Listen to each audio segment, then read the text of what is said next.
Okay, Jackie, you may go ahead. Good morning, everyone, and welcome to our new and hopefully temporary new normal in the way we meet. Many of you have experienced this team meetings or Zoom meetings prior, but for those that are new, bear with us, and reminder to stay muted, as Rhonda indicated earlier. Raise your hand or comment within the tools that are available to you, and we'll hopefully go through this rather quickly without too many issues. So I'm looking at this time for an approval of the agenda. There is no supplemental. Francois has his hand up, Madam Chair. Okay, I cannot see that. Seconded by? Renee. Okay, Francois and Renee, just to confirm. Our movers in the second. Anyone opposed? I'm going to do it that way.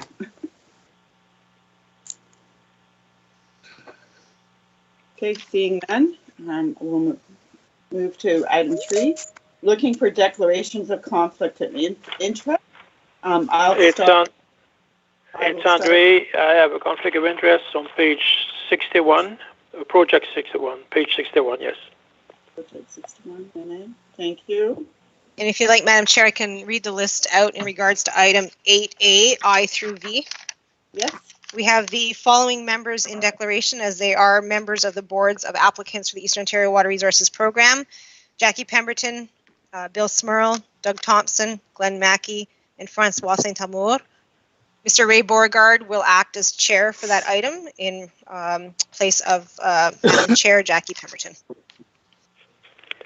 And thank you, Ray, for doing that. So we're going to move on to item 4, which is the request for approval at electronic meeting procedures. Rhonda. Thank you, Madam Chair. We're on page 3 of the agenda package. So again, this just outlines the requirements and administrative procedure for our virtual meeting this morning. So again, you're either on video or on conference call. The only two present in the office for the meeting today are myself and Lori Henderson, who's at the other end of the table from me. Again, please stay muted if you're not speaking, just to keep background noise to a minimum. If you can, please state your name or raise your hand so that we know who is addressing the group. That would be helpful. Just a reminder that we are broadcasting live as well as recording, so that's both audio and video. So for the record, I will read in our attendance list for those committee members that are online with us this morning.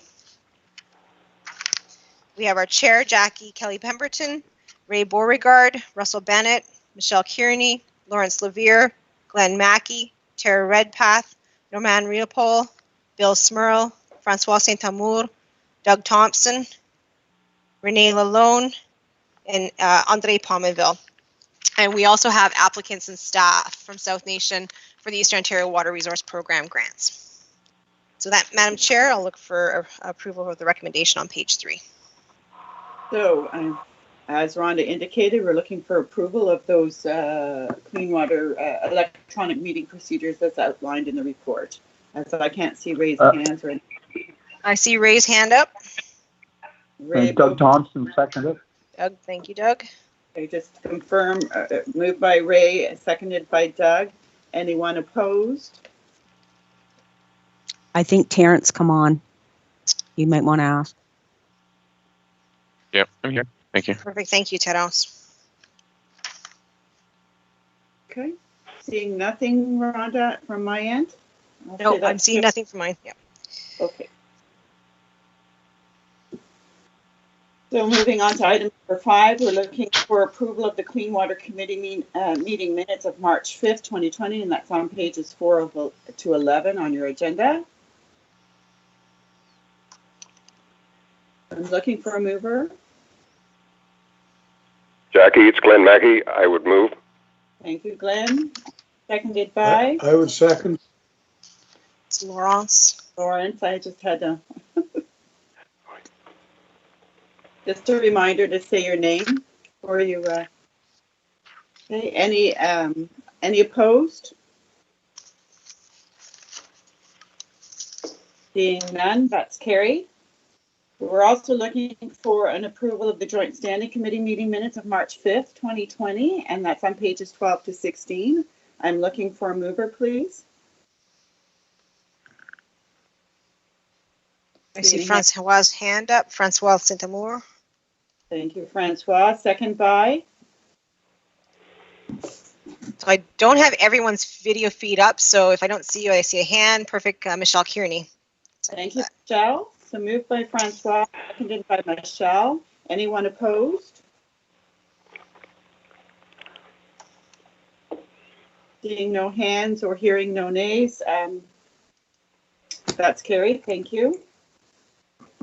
Item number 6, business arising from the minutes. A, on pages 17 to 19, and this is a request for approval with the 2020 eWork budget. Rhonda. Thank you, Madam Chair. So again, I mentioned at the March meeting that we brought you a draft budget as we were still finalizing the work plan for the South Bear Brook catchment study at that time. I'm pleased to report there has been no changes to the draft budget that I presented in March. So again, the amount is attached on page 18. Just a note, the City of Ottawa has approved their special levy for this year at their May 13th meeting. So that's their $50,000 contribution. And you'll find the full budget on page 18. Again, it remains unchanged from the March 5th version that you saw. May I ask a question, Rhonda? Yes, Madam Chair. So is there someone from the City of Ottawa on? Yes, we have Michelle Kearney and Tara Redpath. So any concerns coming out with earmarking that dollars this year that we should be aware of? No concerns here, Michelle, here. Okay, thank you. So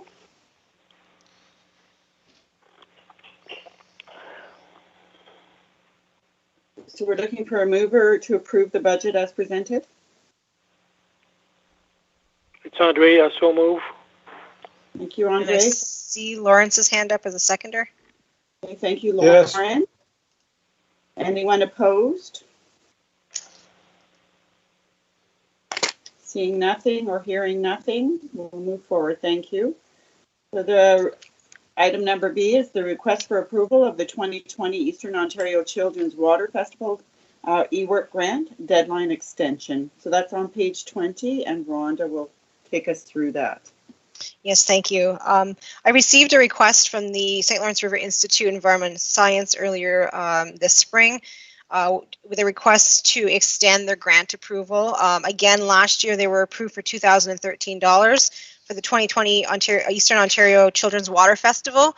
This event is normally held in the spring, but again, with COVID-19 and some of the gathering restrictions, they were unable to host their festivals this spring. So they have requested an extension to the fall. They are hoping that by fall they'll be able to offer the in-person Children's Water Festival. So the request is to extend their grant approved last year till December 1st, 2020. Okay, so I'm going to ask for a mover and then second, and then I'll ask for discussion. Okay, so a mover, please. Ray's hand is up. Ray. Thank you, Ray. Seconded by?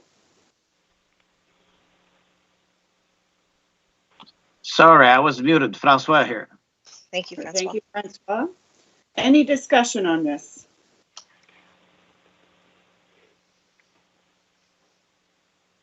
Any concerns?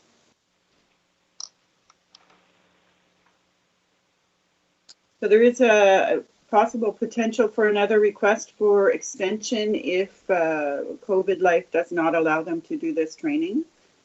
Yes, that is correct. So we may need to reassess come fall once we have a better idea of what the situation is as far as gathering numbers. And the money was already earmarked for this anyway. It's just a in holding pattern. Is that correct? That is correct. It carried forward from last year's budget. Madam Chair, I see Lawrence has his hand up with a question. Go ahead, Lawrence. Yes, it's Lawrence. I notice here that the funds are for the Castleman Festival. Is that just for the Castleman Festival, or is it general funds for all the festivals? I'm thinking of the one that's held in Spencerville. This request last year was specifically for the Castleman Festival. Okay, so that's the same. Yeah, okay, thanks. Yeah, so the funding extension will be just for the Castleman. It will not be utilized for any other festival, just Castleman. That is correct. Thank you. Any further discussion? Okay, I'll call the question. Anyone opposed? Hearing or seeing none? Thank you. That motion is to extend the grant. Has been on to the Clean Water Program Working Group. Rhonda, that's a verbal. Yes, I just wanted to let the committee know in our working group that I have not forgotten about our discussion on March 5th, but of course with everything happening this spring with COVID-19, we did not have an opportunity to convene that group in April like we hoped. So I do hope that we will be at least able to meet virtually over the summer in advance of the September meeting. So I will work with the working group to find a date. It's just things are quieting down a little bit now. We're sort of settling into our new way of doing business. It's unfortunate. It was just a lot of things happening in April and March that we weren't able to convene, but we will get together as a group before September and bring you a report from that group in September as an update. Thank you for that, Rhonda, and you understandably so in this new environment that we're in, that has not come to fruition, but we'll keep moving forward.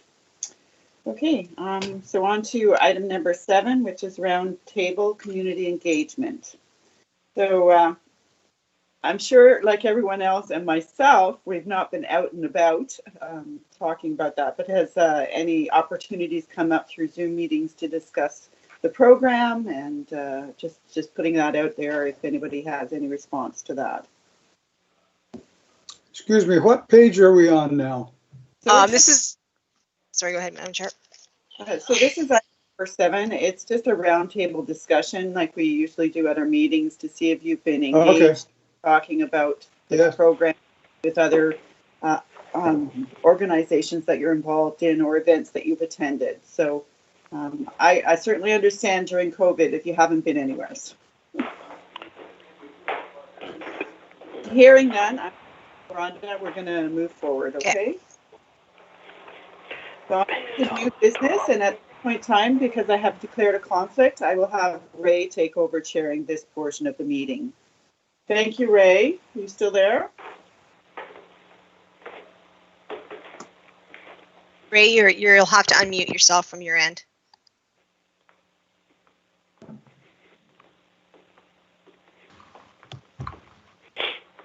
Ray? Yeah, I can you hear me? Yes, Yeah, we can. We can hear you now. Okay, all right. I'm trying to unmute.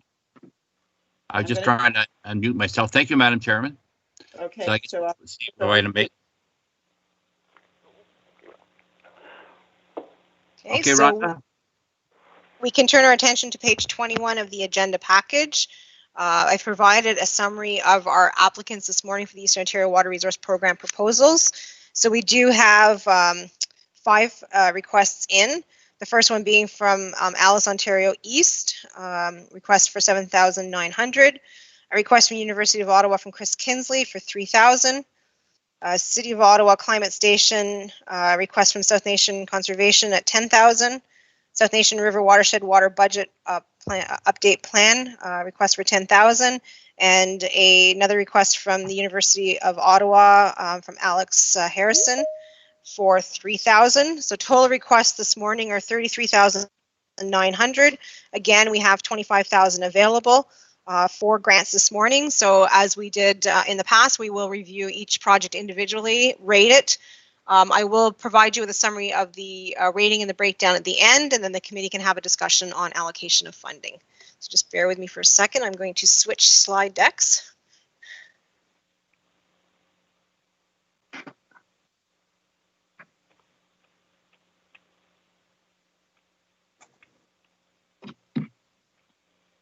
So this report does not require a resolution. It's for information purposes only. Is now exiting. Yes, Francois, you have your hand up. Okay, Rhonda, can you go over the numbers again, the dollars asked and the budget? Yes, give me a second. So the total amount asked was $33,900. The available budget is 25,000, so we have 8,900 requested above that amount available. Thank you. Okay, so Mr. Chair, the first project up is Alice, Ontario East on page 23. And again, for the committee's information, the rating system you'll find on page 22 of your agenda packages as a reminder. Very good. I guess we have Brendan will be doing the presentation. Yes. Brendan, just let me know when you want your slides advanced.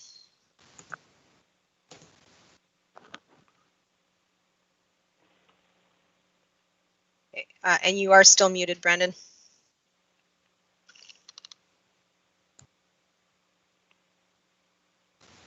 There you go. Is it better now? Yes. Okay, perfect. So yes, thank you for the opportunity to discuss our project with you guys during this time. So Alice, Ontario East is put in a proposal to work for improving our program and demonstration farm visibility.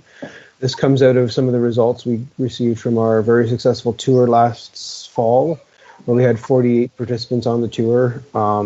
We visited 5 different farms, but we found that many of the participants, it was their first exposure to Alice.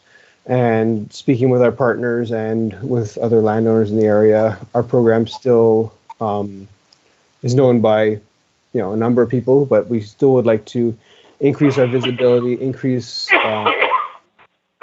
our ability to reach individuals and to promote the program. So we have an ask in to eWork for this. As part of this, Ronnie, you can go to the next slide.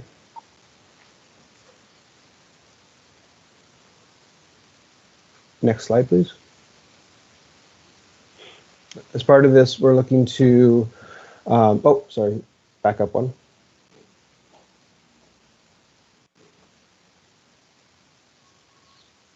There we go.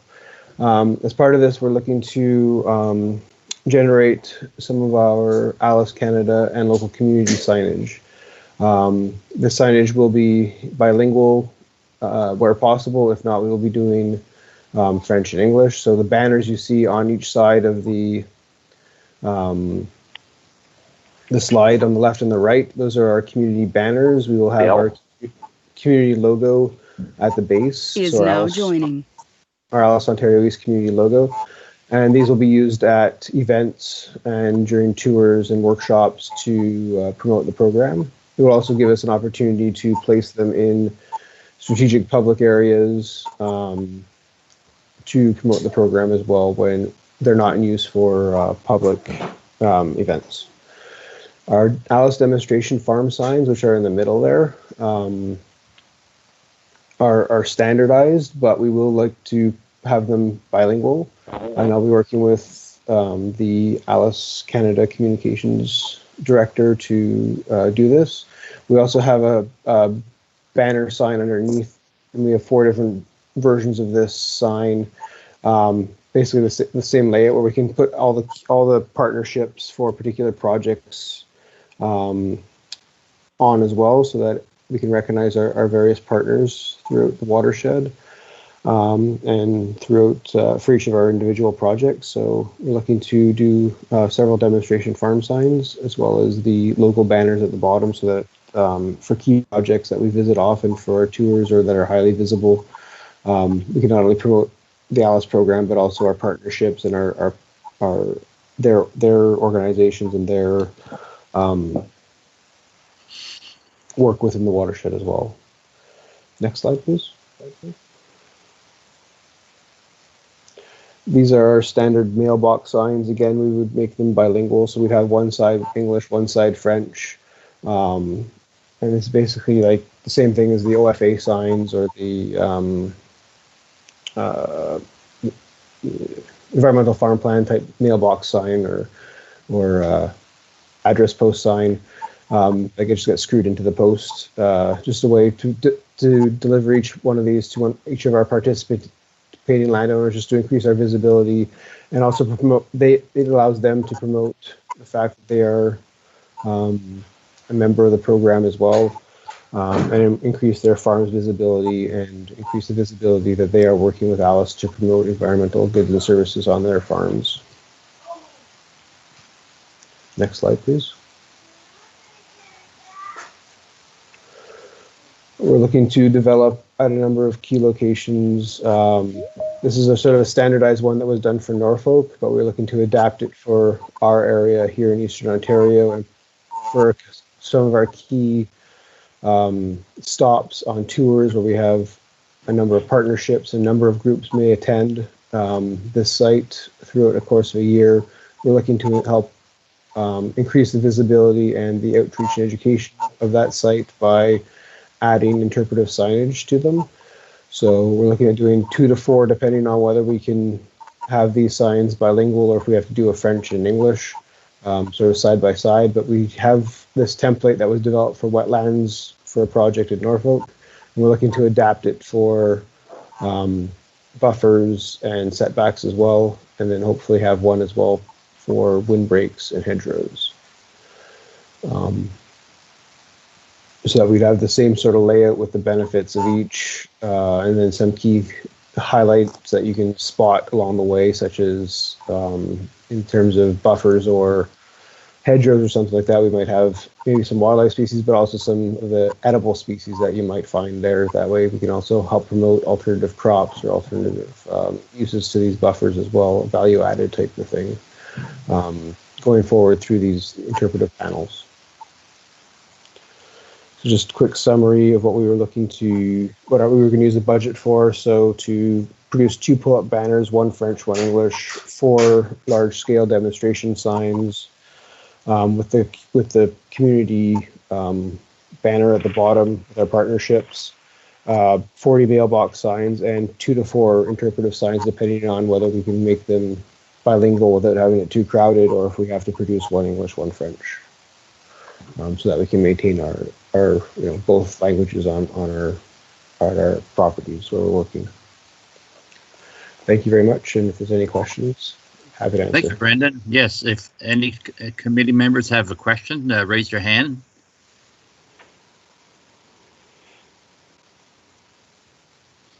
Francois? Okay, Yes, yes, Francois? okay. Yeah, okay. This is all for signage, okay. And okay, it's good. You want to get more known, but these projects are mostly always in very rural, like in agricultural settings. Yes. So. Okay. Yes. All right. Our projects mostly are throughout the rural area, but we do have key project sites that are on larger, more busier roads, county roads. So we'd be looking at doing sort of the highlight projects with the larger demonstration farm signs, and everybody would receive mailbox signs as well. Okay. What do you mean mailbox signs? So the same type of sign that you have if you are a member of okay, the Ontario OFA. Federation, OFA, or have an environmental farm plan. Okay. Those kind of signs. Good. All right. I guess, Rhonda, there's no other questions. You want to go ahead with what's the next move? Yes. So again, we will be going through and scoring. So again, I'll turn your attention to page 22, has the scoring matrix on it. Again, I will call out your voting number. The first criteria is the relevance to the earworms goals and recommendations, and it's a maximum of 10 points. So I'll start with number 2. Rhonda, can you put that slide up? I don't have it on a slide, but it's on page 22 of your meeting package, if you have your meeting package. Okay, hold on a minute. I just have my slides. I'll have to find a meeting package. Terrence. Okay, give me a second. I could pull it up.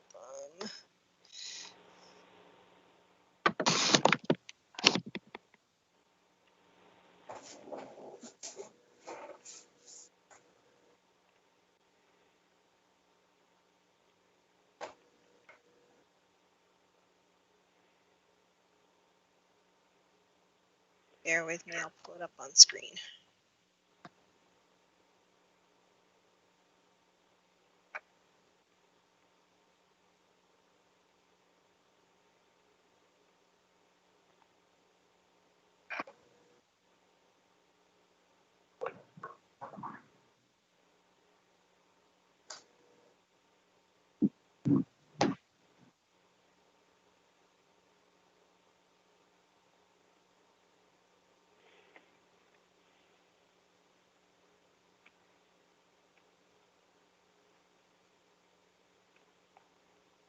I see Tara has her hand. Yes, thank you, Chair. I just had a quick question for Rhonda, just about the rating system. Yes. This is my first time voting or, providing my rankings for the EO work projects. I was just wondering if it would be possible to give me a little bit better idea of the goals and recommendations for EO worms, other than, like, I see the example for the impact on protecting water resources and achieving the EO worms recommendations, but I don't have a very good understanding of what other, goals I should be keeping in mind. So the Eastern Ontario Water Resources Management Study had 35 recommendations related to surface and groundwater, and they were varied from policy to implementation, things like best management practices, water budgets, I'm just trying to think off the top of my head where they were. Educational. You'll see throughout the applications that the applicants have noted the recommendation number that it refers to. So again, it was a high-level study, looked at ways to improve ground and surface water across Eastern Ontario, and that would have included all of the South Nation watershed and the United Counties of Prescott, Russell, Stormont, Dundas, and Glengarry, portion of the city within the South Nation jurisdiction, this jurisdiction, and the portion of the watershed that was in Leeds and Grenville. Okay, thank you. Just trying to pull two.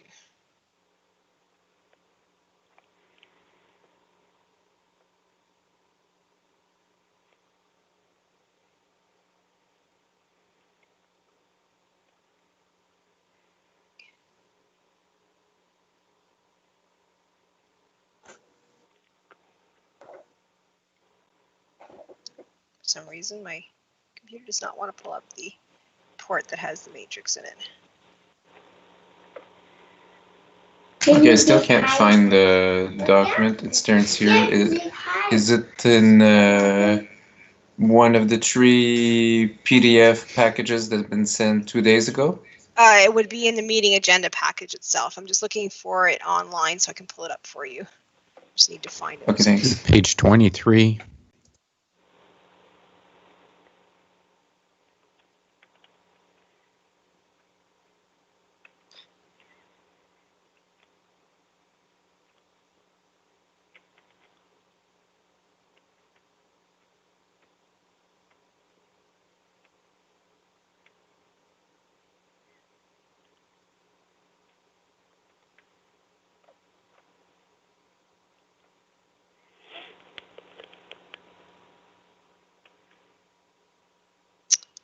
For some reason, it won't open on my computer. I'm trying, but it does not want to.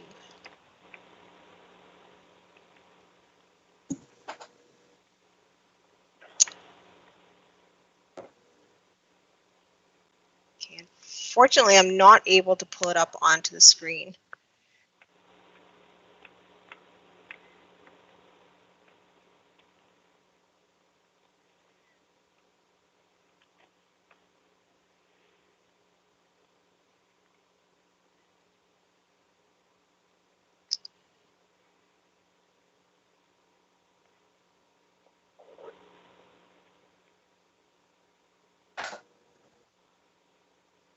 Okay. My apologies if for some reason we might be having an issue with our SharePoint. I'm not able to pull it up on screen for you.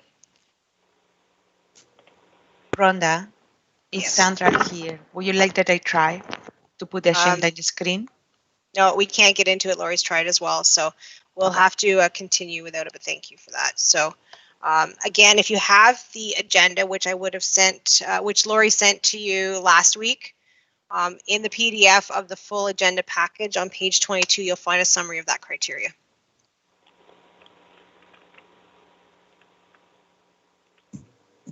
So again, the first criteria relates to, does the proposed project, is it relevant to the overall goals and recommendations? And it is, again, a score of 10 points maximum. So if we're ready, Mr. Chair, we can start with voting number 2. 5. Number 3. And remember that you may be on mute. So again, if you're on a phone, it's *6 to unmute. Committee member number 3.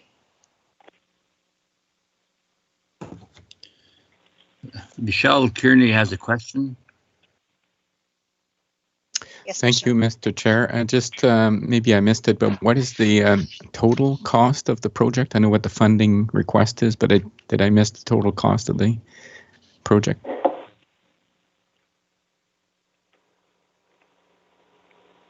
Brendan, do you have a total? The total amount in the budget on page 24 is $7,900. So the request is for 100% of the total cost of the project? Brendan, I believe that's what I'm looking at page 20. Oh, no, okay, so. No, it's not. Okay. So if you look, sorry, Oh, I made a yes, mistake the in the total when was typed in.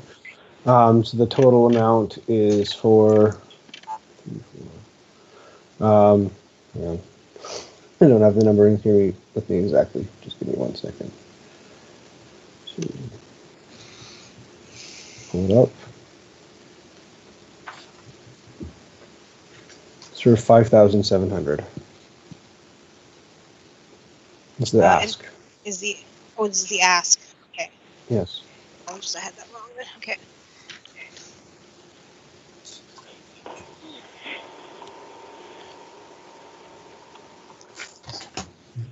Sorry, Rhonda, I might have been missing something. So the ask is less than the 7,900? Yeah, so it's 5,000, you said, Brendan? 5,700. 700. Thank you. Okay. So that does change the amounts I gave you earlier. Yeah.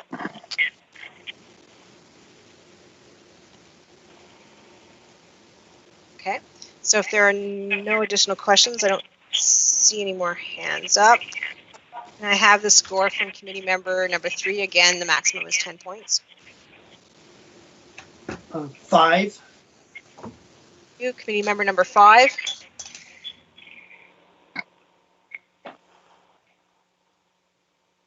Oh, 7. Yes. Sorry. Okay, number 6 is not online. Number 10.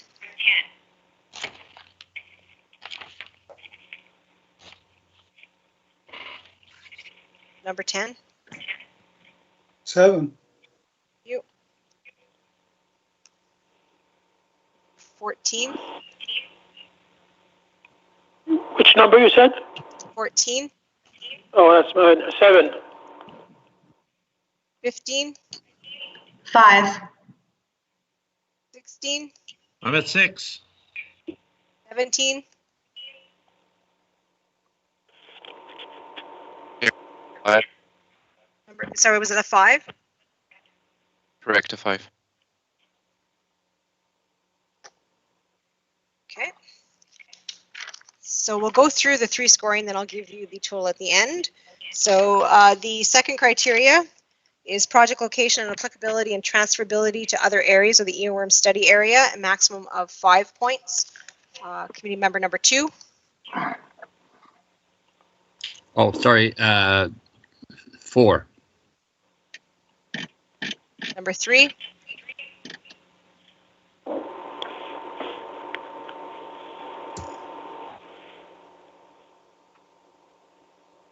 Committee member number 3. Yes, sorry. 3. You. Number 5. 4.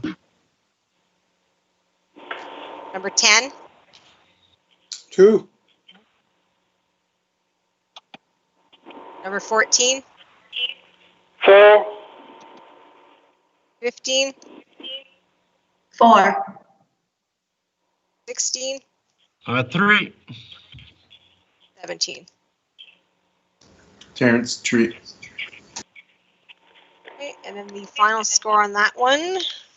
The criteria is percent of project budget, that is EOWRP funds, and allocation of funding to overall project budget. Again, the score is out of 5. Committee member number 2. 4. Number 3. 3.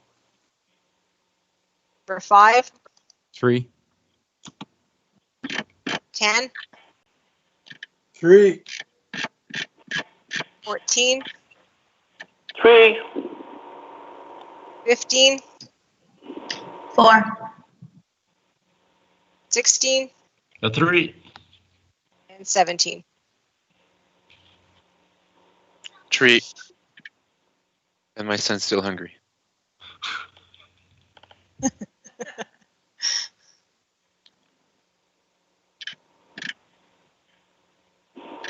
Okay, so I'm getting for the first criteria 5.9, for the second criteria 3.4, and for the third 3.3 for a total of 12.5.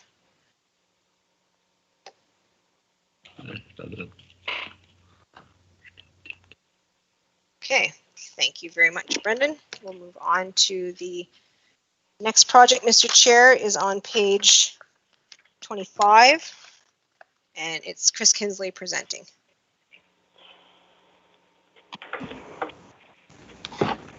Hello. Good morning, Chris. You can hear me? Yes, I can. Okay. Okay, so this is a proposal to look at sort of a phytoremediation system to upgrade lagoons that are at or near capacity. Is now exiting. Yeah, next slide. Yeah. Sorry. Okay, so we're working with the Township of Alphen Plantagenet and Ontario Clean Water Agency, and we have some funding from NSERC.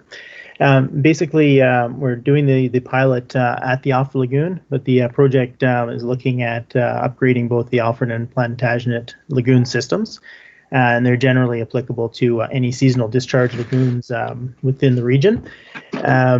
The Alfred Lagoon discharges to a dry ditch basically in the summer. So right now it just has a seasonal discharge in the springtime. They're not allowed to discharge outside of that period of time.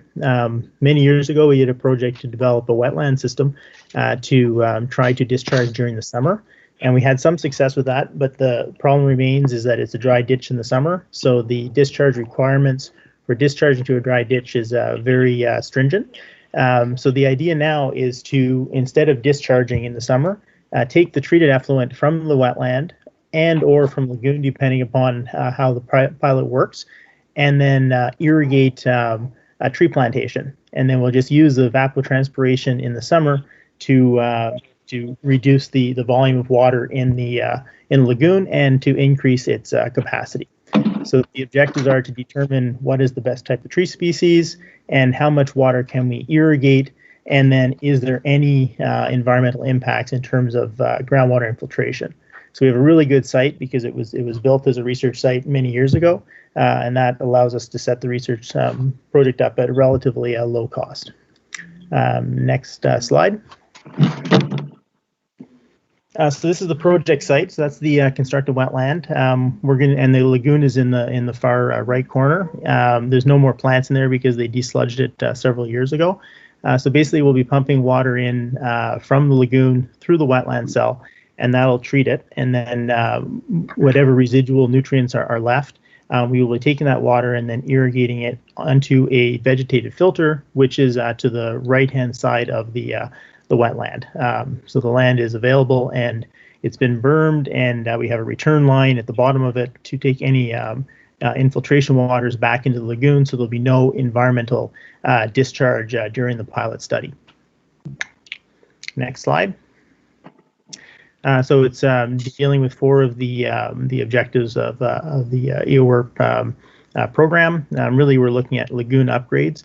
The interesting thing about this is that if it's successful, then basically we won't be having any of this water discharged to a surface water body, and hopefully we'll be following the migration of the nutrients, and the objective is for the trees to uptake the majority of the nitrogen and phosphorus. So we'll be reducing the total NMP loads to the discharging water bodies. So in the case of Alfred, it'll be the Azatica Brook, and in the case of Plantation, it would be the South Nation. Next slide. So the advantage of the passive treatment system is it increases the lagoon capacity by evapotranspirating part of the water in the summer. So this could be by far the low-cost option for upgrading a lagoon system. Really, you're looking at setting up an irrigation system, and probably, if you don't have land around your lagoon, then purchasing the land from neighboring farmers. So really, compared to building a new lagoon or adding an aeration treatment plant, we're talking about probably an order of magnitude lower cost to the municipalities. This really is an interesting natural technology that can be applied to lagoon systems. And it has advantages of reducing nutrient discharge to the water bodies. And we have the added advantage of increasing tree cover. Next slide. The budget then, we're asking for $3,000 for some of the site establishment costs on a total budget of around $20K.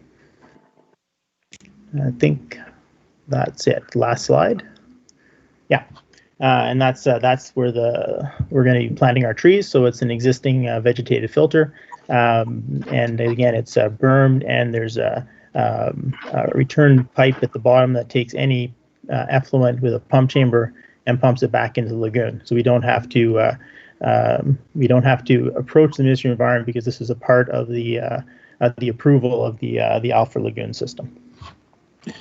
Thank you, Chris. Any questions for Chris? Chris, it's Andre. How long would the project, would it be over 5 years or 10 years? Because trees normally takes quite a while to grow. And how many trees do you intend to put in? Okay, I don't know the number of trees. So right now I've got a master's student that just started on this project. So we're now looking at the spacing of the trees. So that'll determine how many trees we can plant in the pilot based on the space that we have there.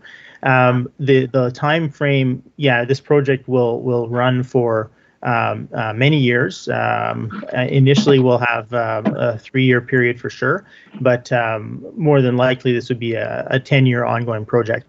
Because once it starts going, then the operating costs are very, very low. It's just the pump, which in the town pays for the electricity, so it'll just be our research costs going forward.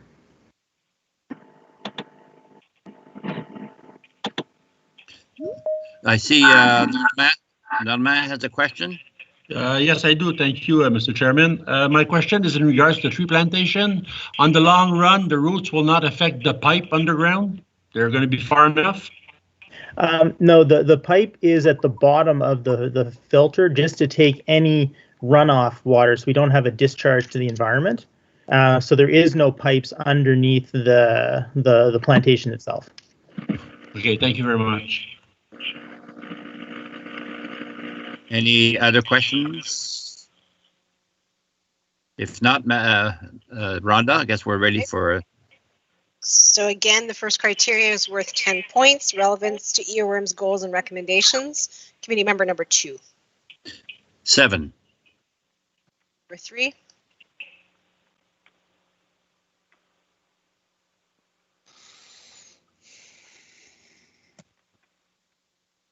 Number 3. Just taking me a minute to get this on. 9. Thank you. Number 5. 9. 10. 9. 14. 9. 15. 9. 16. 9 also. And 17. 10. Sorry, was that a 7? 10. Sorry, 10? Wait, thank you. Sorry, number 17. I didn't quite catch the your number. Yep, it's 10. Okay, the next criteria is project location and applicability and transferability to other areas within the EORM study area, maximum 5 points. Number 2. 4. Number 3. 4. Number 5. 4.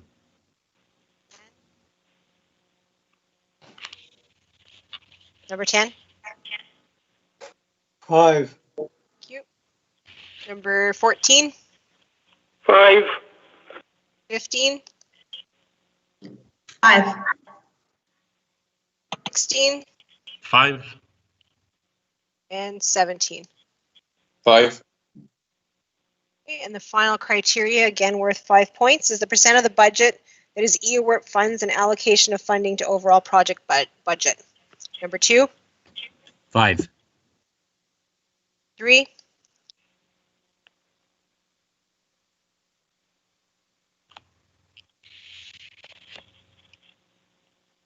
3.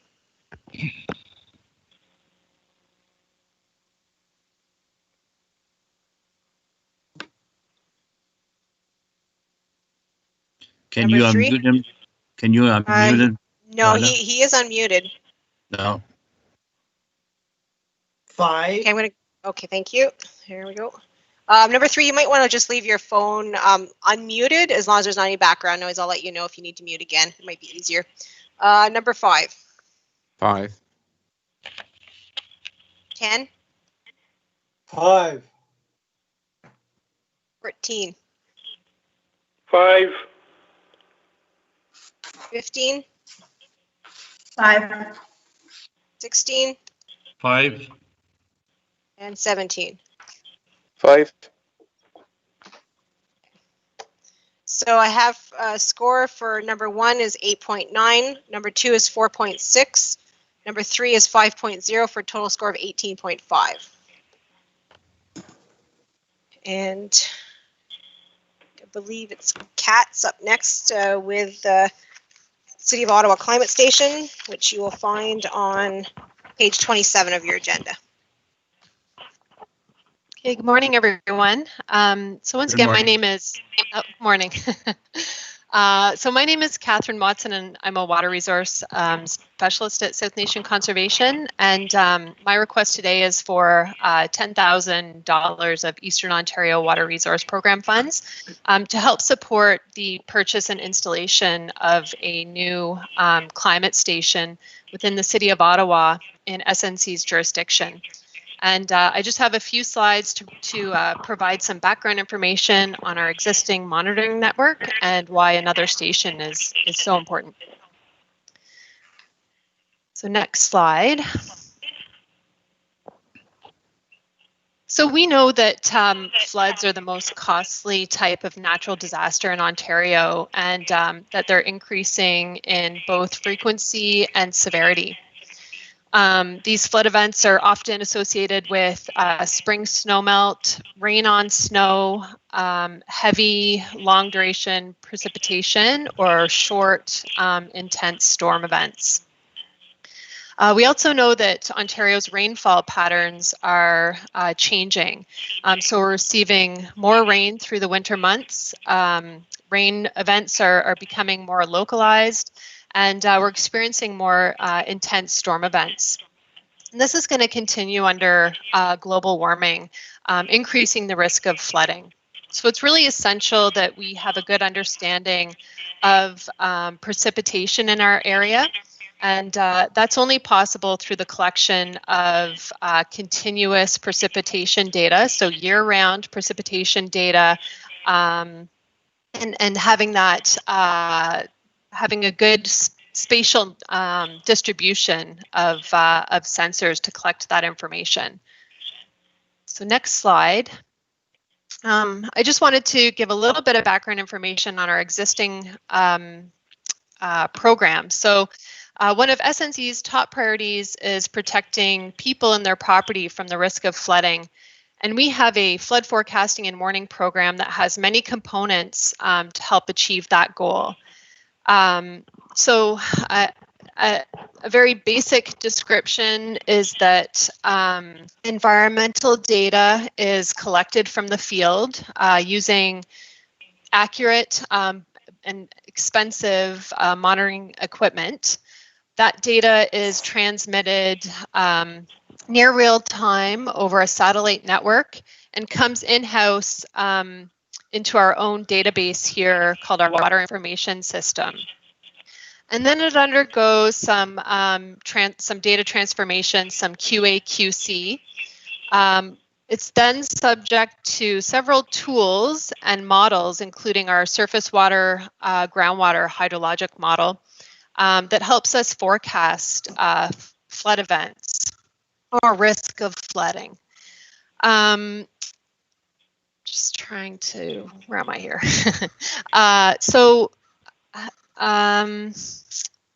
Sorry, kind of lost.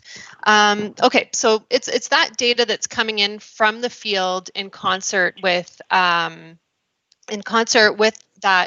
data analysis and modeling that that helps us predict risk of flooding and helps the water resource engineer in-house make informed decisions. And of course, there's some additional things that happen around emergency management and collaborations with our external partners and municipal partners, as well as communications. But I'm just focusing on the ingestion of data from the field and how that contributes to our analysis in-house. So next slide.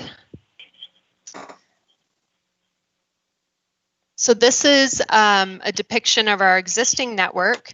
The purple triangles are stream gauges across the jurisdiction, and then the green circles are climate stations where we have all-weather precipitation gauges. So those allow us to collect year-round precipitation information. So to have a robust network, it's really essential it's really essential that we are able to collect accurate data, that we can have confidence in that data that we're collecting, that the data is timely. So at all of these stations, we also have data loggers that are able to transmit hourly across the GO satellite network, so we can have we can have that data in-house within the hour. We need our network to be reliable, so again, to have confidence in it. And just for your information, the 3 circles outside of our jurisdiction, there's one located in Ottawa, one in Brockville, and one within the city of Cornwall. Those stations are run by Environment and Climate Change Canada, so we do have access to that data.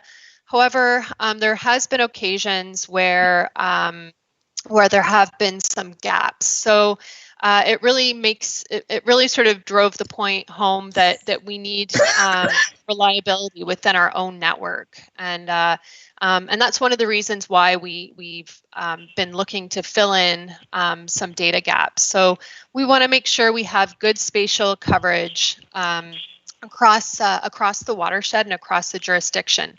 So the blue star is where the proposed climate station would go. It's in the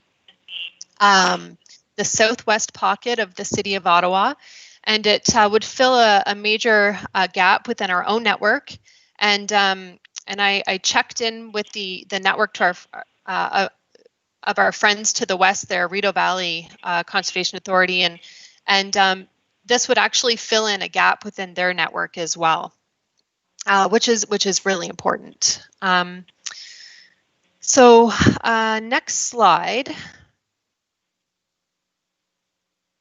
So our analysis and ability to predict floods is as good as the data that we're collecting from the field. And any additional data coming in from the field helps us better understand water quantity within the watershed and makes our modeling exercises more robust. So once again, this data would be transmitted near hourly, and it would come into our in-house database and be available for our surface water groundwater model, as well as our flood forecasting and warning program and our emergency management program. Next slide.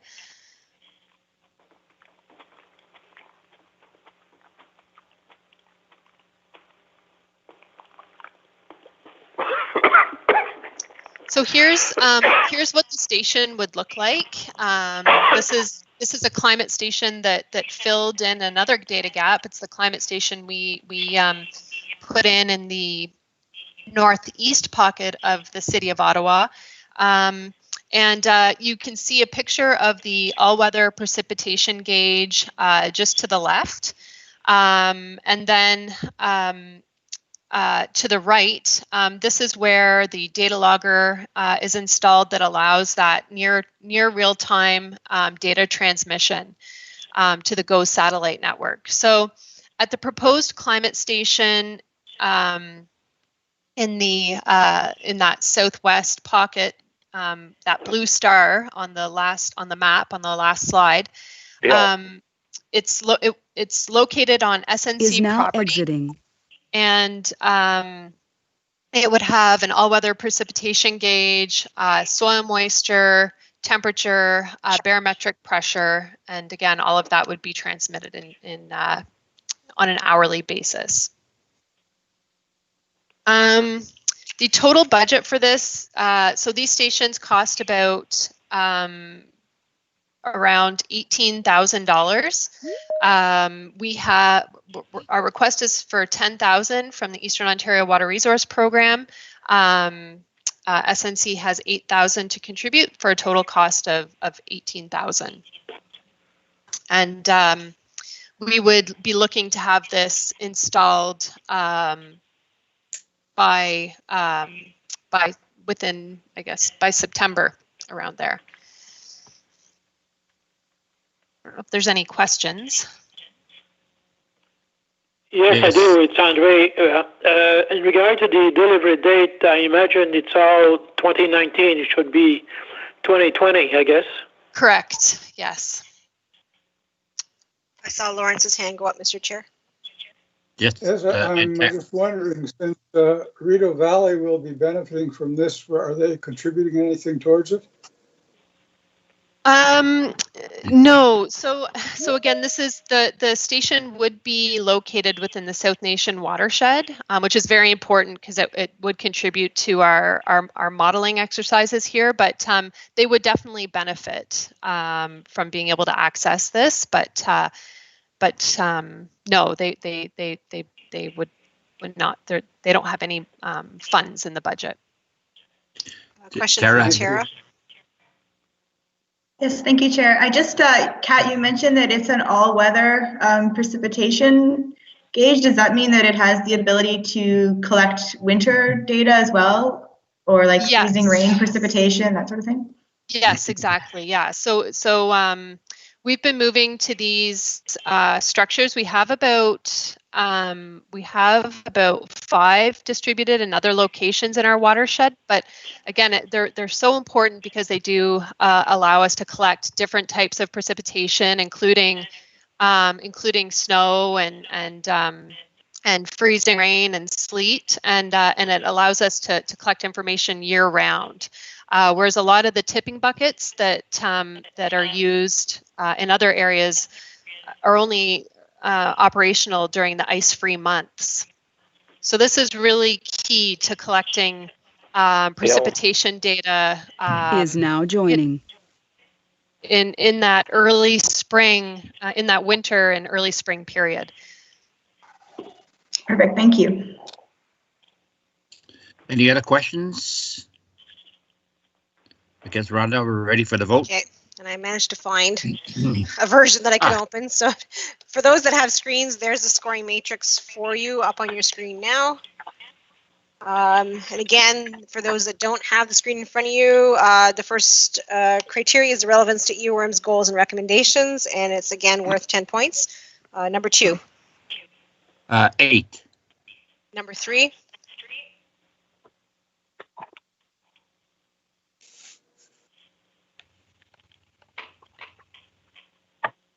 Number 3.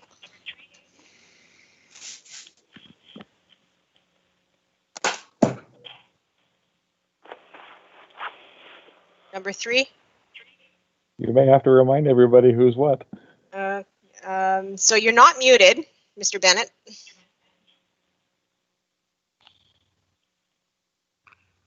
Okay, we'll come back to number 3. Number 5. 10. 10. Correct. Committee member number 10. 8. 14. 9. 15. 9. 16. 9. And 17. 9. Number 3. Did you have a vote?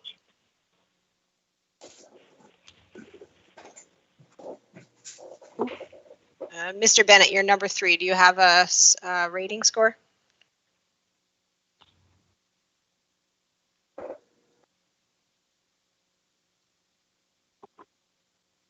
Okay, hearing none, I'll move to number 2. And if we get committee member number 3, we can go back to that one.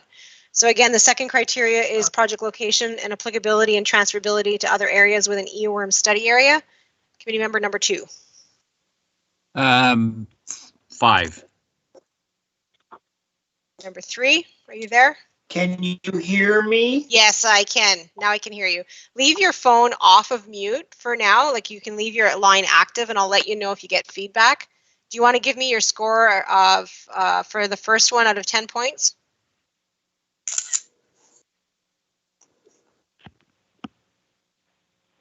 Did I lose you again, Mr. Bennett? Are you there? Can you hear me? Yes, I can. What's your score for the first criteria out of 10 points? I had said 8. Okay. And for the second criteria out of 5 points?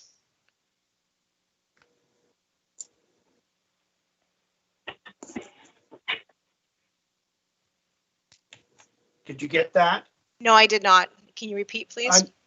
I'm not sure what's going on because I'm unmuted, but 4. Okay. Keep your line. Yes, I did. Keep your line as it is now. We're not getting any background noise from you, so it's fine. You can leave your line unmuted. Number 5. 5. Number 10.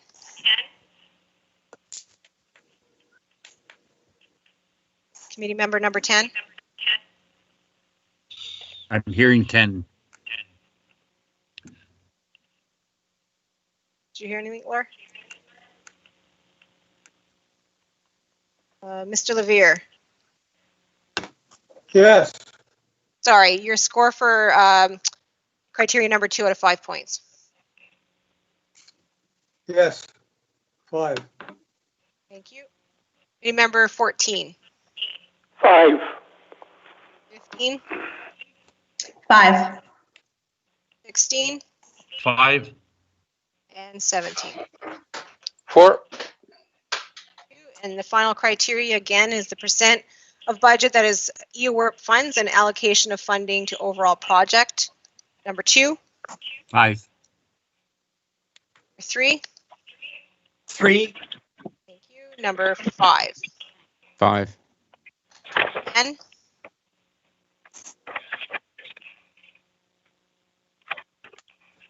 Committee member number 10. 9. Sorry, 4.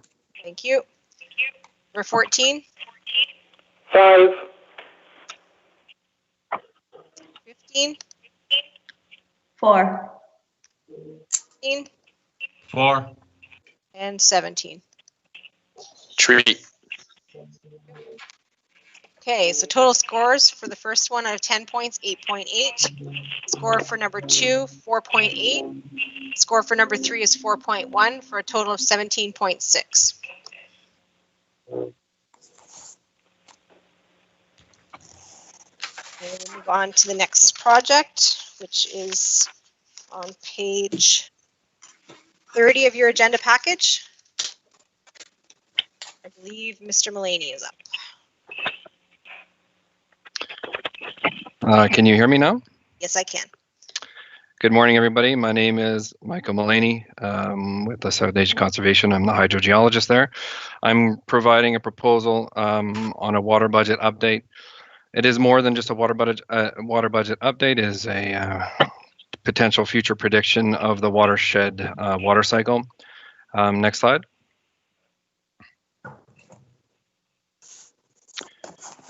The SNC currently has a water budget prediction model. However, it currently uses a 7-day radar prediction. The current watershed conditions, the water levels, the stream gauges that Kat was just recently talking about, and it runs a 7-day simulation event so that we can identify where the stream flows, but it also identifies and predicts groundwater elevations and groundwater infiltration into creeks. While the watershed model was recently updated and calibrated to groundwater levels, soil moisture through a joint venture by creating an emergency management tools. We are proposing that this be conducted in a phased approach to this water budget update and the prediction of the watershed conditions into the future. Phase 1 would be targeting the data where we're organizing, evaluating, and scoping the most appropriate and applicable model inputs, and determining the most practical and useful way for those outputs to be used across the entire watershed, but for the final watershed model results. Phase 2 would be taking all of that data, those inputs, and simulating it within our watershed model, which would abide by those phase 1 targets. Next slide, please. Okay. The methodology, it's very important to see what data we can use by reviewing all of the available reports that we have with respect to water budgets and other information that has been brought forward through climate change and all of that information. It's also important to identify the data that might be missing and that might fluctuate over time, such as permit to take waters, tile drainage, agricultural information, land cover, forest cover. That kind of information is very important for identifying prediction of the future. We would want it's very important, obviously, to discuss this with all of the partners across the entire watershed so that we can specify future requirements that pertain to water quantity or quality in all forms. Identify the most appropriate prediction scenarios with respect to climate, the land cover, the forest cover. The population growth is going to be an important factor that we have to consider. Finally, we would prepare a detailed plan to scope that modeling exercise and to direct it into that phase 2 of the program. Next slide. A very difficult task of phase 1 will be to identify the most scientifically based way we can incorporate climate trends that will continue to evolve across the South Nation jurisdiction in regional sections as the temperatures have been trending, up since 1948 as identified in this figure. Next slide.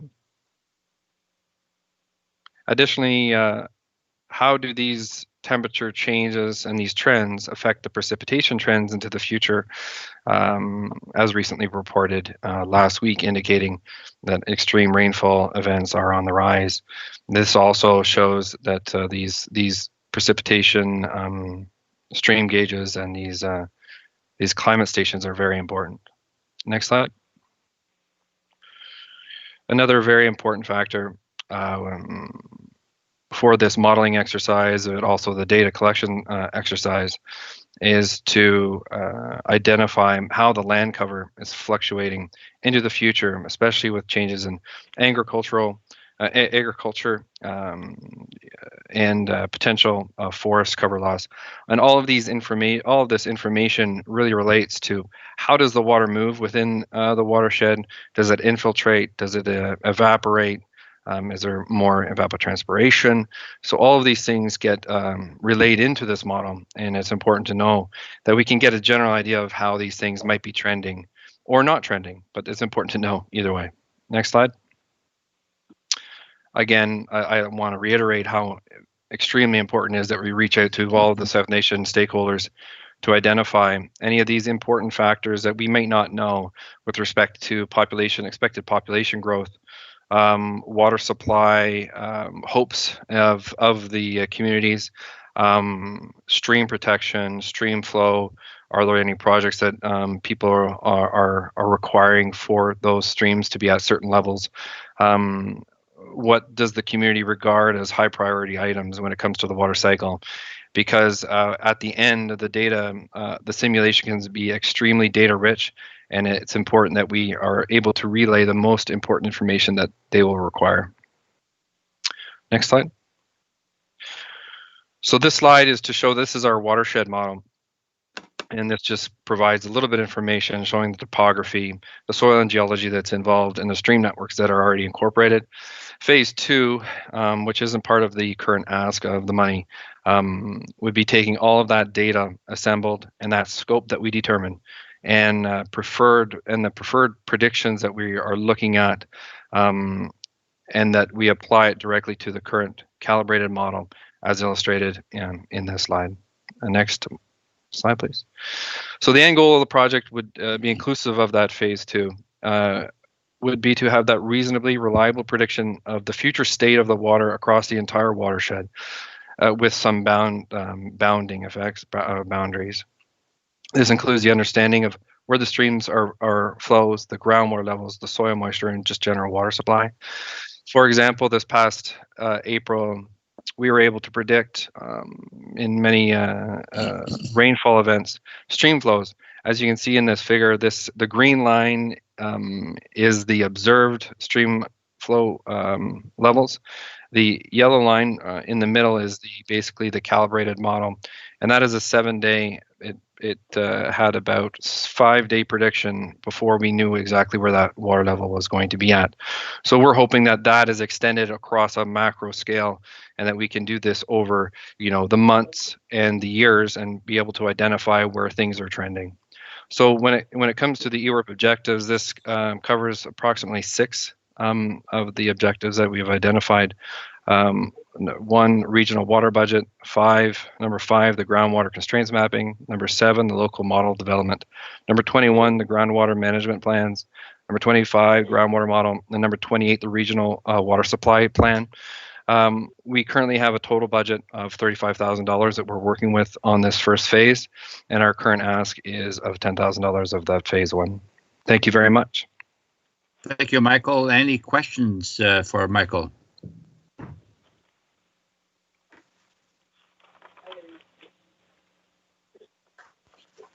Seeing none, Rhonda?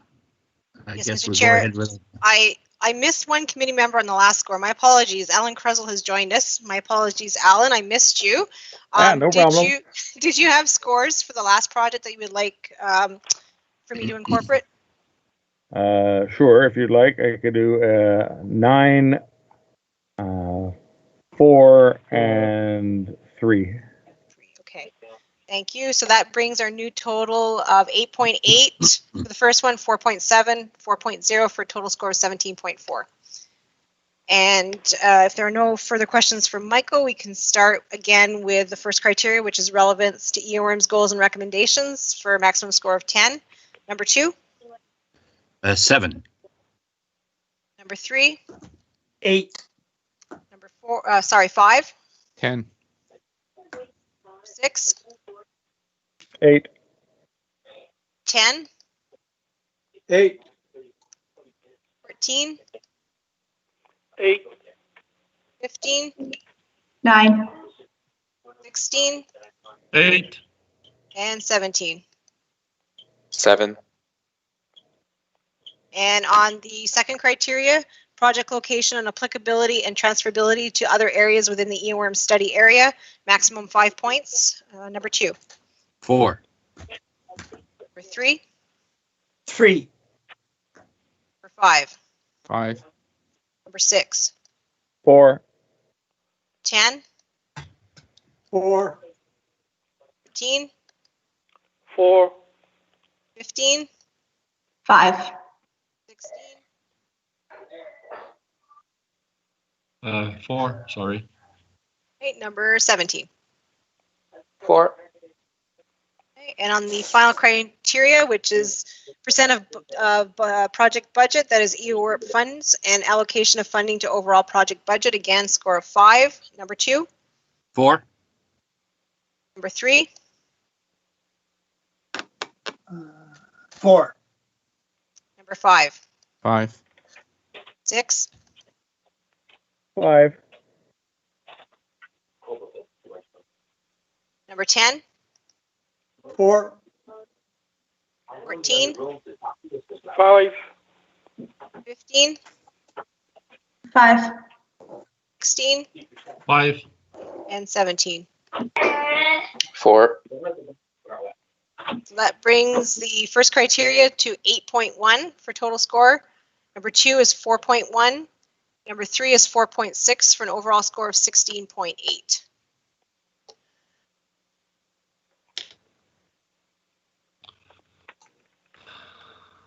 I believe Alex is our last one.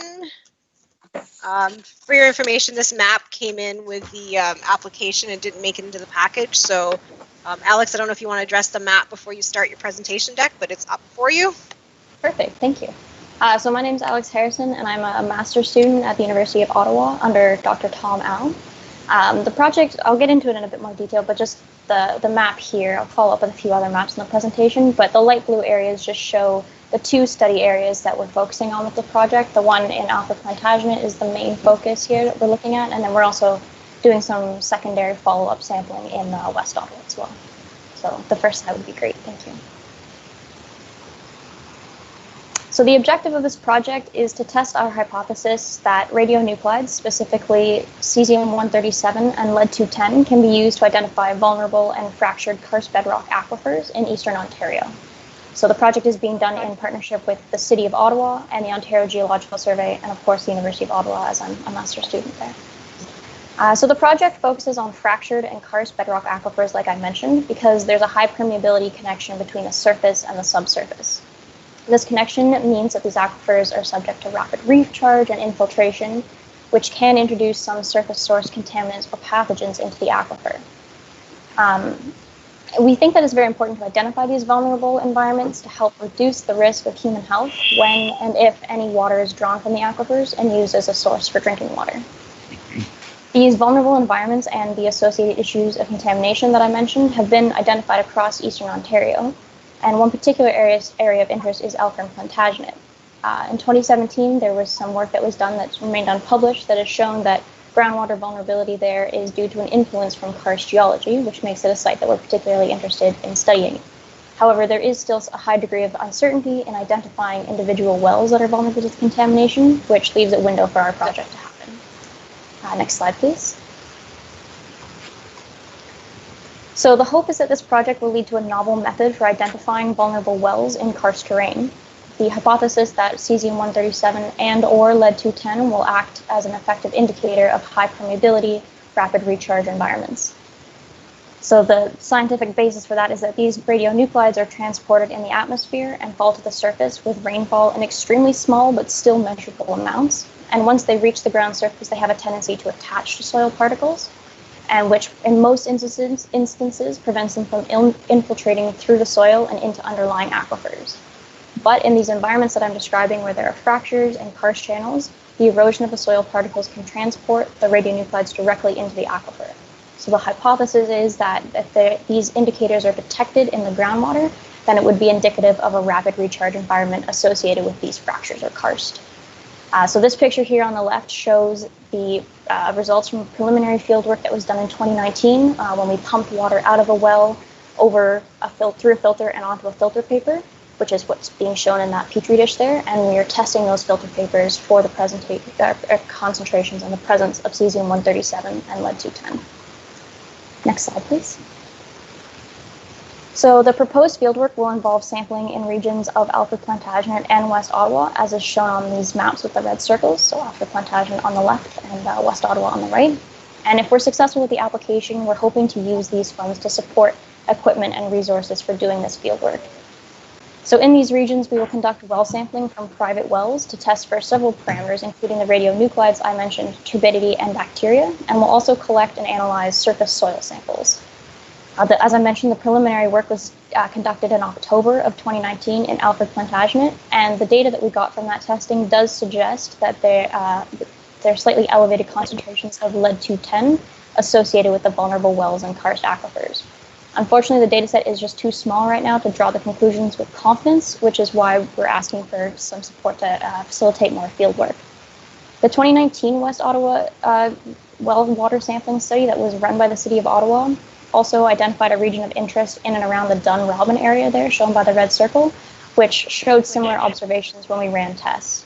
So the hope is that we do the testing in Alfred Plantagenet and we follow up with additional testing in West Ottawa where there are areas of known karst geology and thin soils, which should show that this approach and method is broadly applicable. Next slide, please.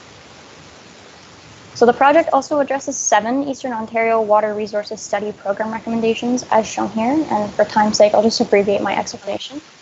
This project is being done as a part of the OGS-supported groundwater mapping studies, which aim to identify hydrostratigraphy and groundwater flow patterns, meeting requirement 5. The sampling process identifies existing wells, and the geochemical tests done help to evaluate the potential for groundwater contamination from each well. This takes into account aquifers that are vulnerable to superficial contamination because of rapid recharge, which may be exacerbated by historical land uses or by other current land uses. The hope, as I mentioned, is that in developing this novel method for identifying vulnerable fractured and karst bedrock aquifers, future work will support the analysis of these aquifers and also the development of plans that will provide policies regarding water supply, land use, development, and source water vulnerability and protection. Thank you. Are there any questions?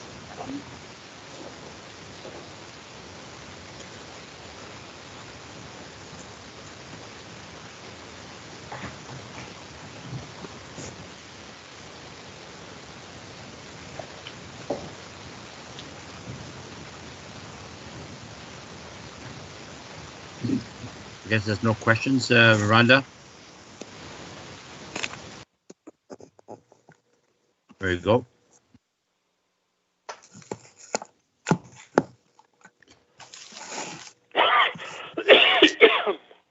You ready for the vote, Rhonda?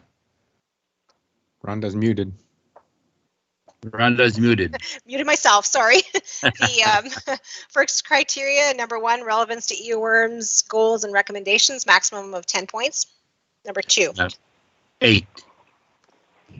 Number 3. 9. Number 5. 10. Number 6. 9. 10. 7. 14. 9. 15. 10. 16. 10. And 17. 10. The second criteria, the project location and applicability and transferability to other areas within the earworm study area, maximum 5 points. Number 2. 5. 3. 4. 5. 5. 6. 3.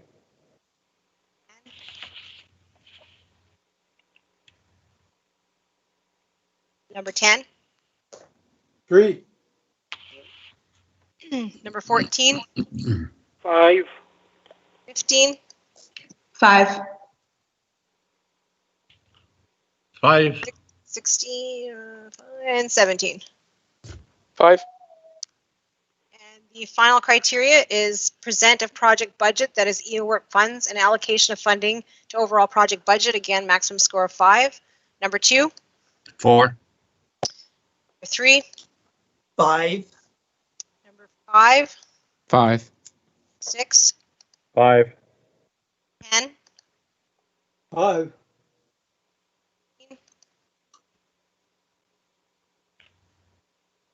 Number 14. 5. 15, 5. 5. and 17. 5. Okay, so that gives us for number 1 a score of 9.1, for number 2 a score of 4.4, for number 3 a score of 4.9 for 18.4. Give me just 1 second, I'll summarize those scores for you.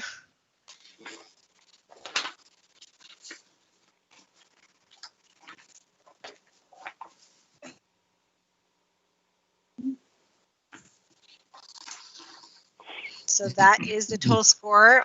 For those that can see the screen, again, the first application from Alice, Ontario East scoring 12.5. The second application from University of Ottawa, Chris Kinsley, scoring 18.5. The first South Nation project for the climate station scoring 17.4. The second project from South Nation for the water budget, 16.8. And the final project that we just heard from University of Ottawa is 18.4. And with that, Mr. Chair, the committee can deliberate on allocation of funding. Good, thank you, Rhonda. And how do we do that? Okay, we can open it up for discussion. Okay, so we'll do that. I'll open up for discussion. And Thompson is now exiting. are we going to be voting on that percentage? Is giving us a percentage of the money that's available, do you think? So I did quick math. If the committee is interested, I just have to close this for a second. The committee can, if the committee wishes to fund all, I can show you what that looks like. Again, it's up to you if you want to review each project separately or if you want to address them as a group. Just give me a second here.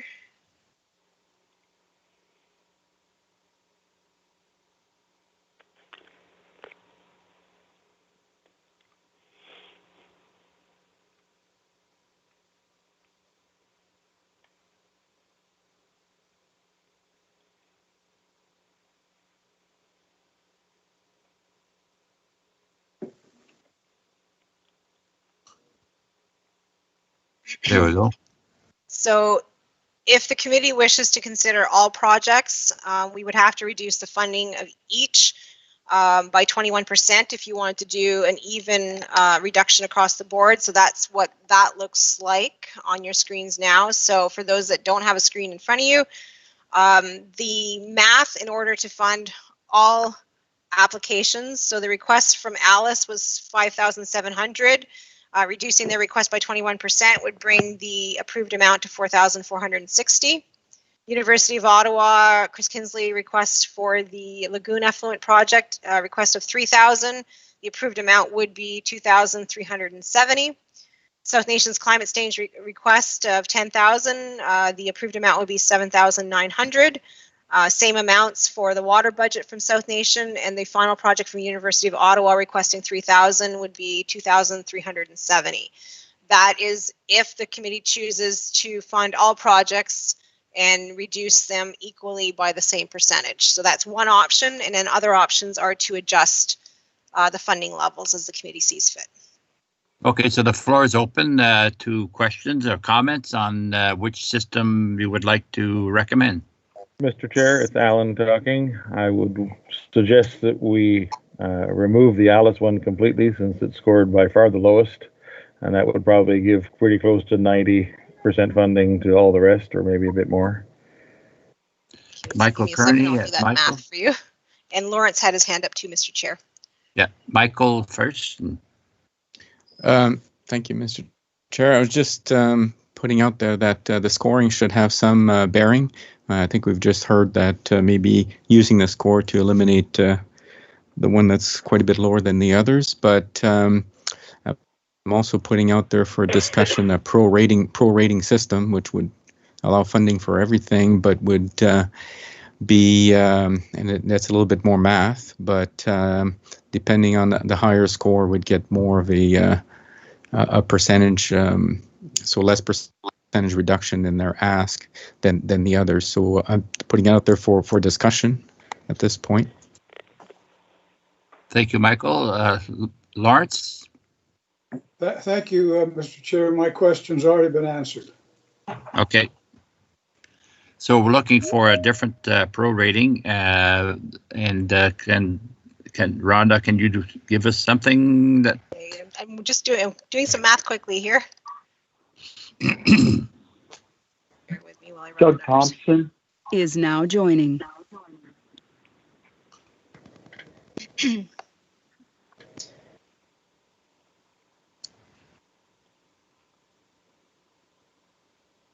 Doug, for your information, we're just trying to do a prorating for the amount of monies asked and the monies available, and Rhonda's working on a formula. Okay, so I can give you the first option that was discussed. 1 second here. I accidentally went out, so I'm back in. The first suggestion was to remove Alice as it scored the least. And if I do that and evenly split, this is what it looks like. So that's option number 1 that was suggested. So that is an even reduction across the board of 5% on the ask. It's a little bit higher on the first project for the lagoon. It's about an extra $300 to make the math work. So the first suggestion of removing the lowest scoring project, the Alice demonstration farm visibility. So that leaves University of Ottawa Lagoon effluent 3,000 request at, oops, that math is not right. Give me a second. This is what happens when you do math on the fly. Give me 1 second.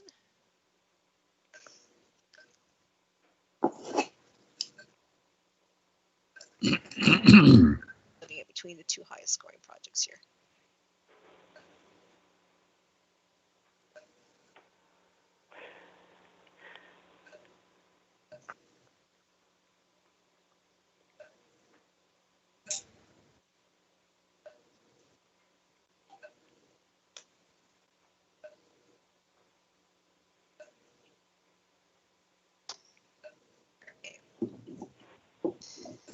So an even split across the board, removing the lowest scoring would put Alice at $0, University of Ottawa Lagoon effluent at the full 3,000.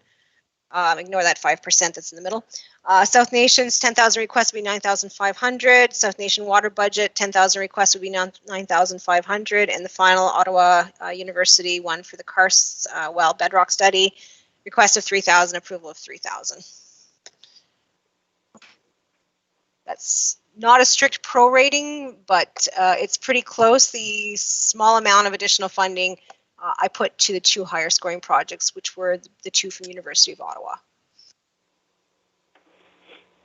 So what is your feeling? Are you okay with this? Are you okay with Alice not receiving any funding whatsoever? Or do you want to go to Michael Kearney's suggestion that we do prorate through the higher scores? Michael? Sorry, it's okay, Mr. Chair. Sorry, I wasn't too sure. I guess this was Rhonda used the word prorating. This is kind of taking out the Alice and then I guess prorating the rest. Yes. So I guess that we're still talking about the first suggestion, right? So if we take out Alice, it's basically it says 5% there, but some are not. Yes, it's actually not. Oh, I can't. Give me 1 second. So why? Sorry, I'm not clear why some are reduced and some are not. So if I do a 5% reduction across the board, it leaves me with a little bit of change. So if I do. The 2 higher scores we're getting full allocations. Yes, correct? exactly. So I put a little bit of extra funding to the 2 higher scores. There was about $500 or about $300 left if I reduce everyone by 5%. So No, you got that 3150 at the bottom again. oh geez. Math on the fly is never good.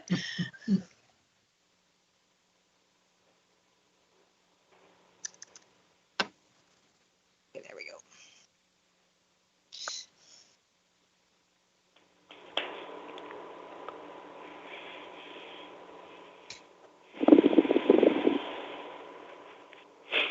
So this is basically the two highest scoring projects, which were University of Ottawa, Chris Kinsley's project at 18.5, and Alex's University of Ottawa project scoring 18.4 would get full funding. And then the next two highest scoring projects were the two South Nations. So if I reduce them by $500 each, then that allows us enough funding to cover all four as an option. So again, full funding to the two highest scoring and 95% funding to the two South Nation projects. Mr. Chair, Alan Krusel, I'll move the adoption of what Rhonda has proposed. Okay, so we have a mover. Do we need a seconder? We would like Russell to second that. Bannon, I'll second. Russell, thank you. And again, for the benefit of those that do not have a screen in front of them, that would mean Alice's request for $5,700 would be denied. The University of Ottawa Lagoon Effluent request of $3,000 approved at $3,000. South Nation City of Ottawa Climate Station request at $10,000 approved at $9,500. South Nation Water Budget request at $10,000 approved at $9,500. And University of Ottawa, the Vulnerable and Karst Bedrock Aquifers in Eastern Ontario project request of $3,000 funded at $3,000. Do we need to do a vote on that? Yes, we do, Mr. Chair, if there are no other questions or comments. So how will the vote proceed? You can just ask if there are any opposed. So the motion would be that funding be approved as I just outlined. So $3,000 to University of Ottawa Lagoon Effluent, $9,500 to South Nation Climate Station, $9,500 to South Nation Water Budget, and $3,000 to the University of Ottawa Vulnerable Fractured and Karst Bedrock Aquifers in Eastern Ontario. Thank you. Any opposed to this motion? Anyone opposed to the motion? If not, the motion is carried. Thank you, Mr. Chair. I will now return the chair to Madam Pemberton.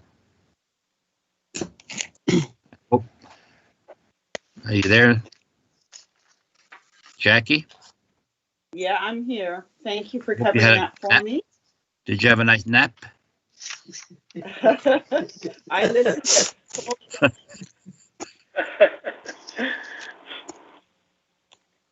Okay, so we'll move on.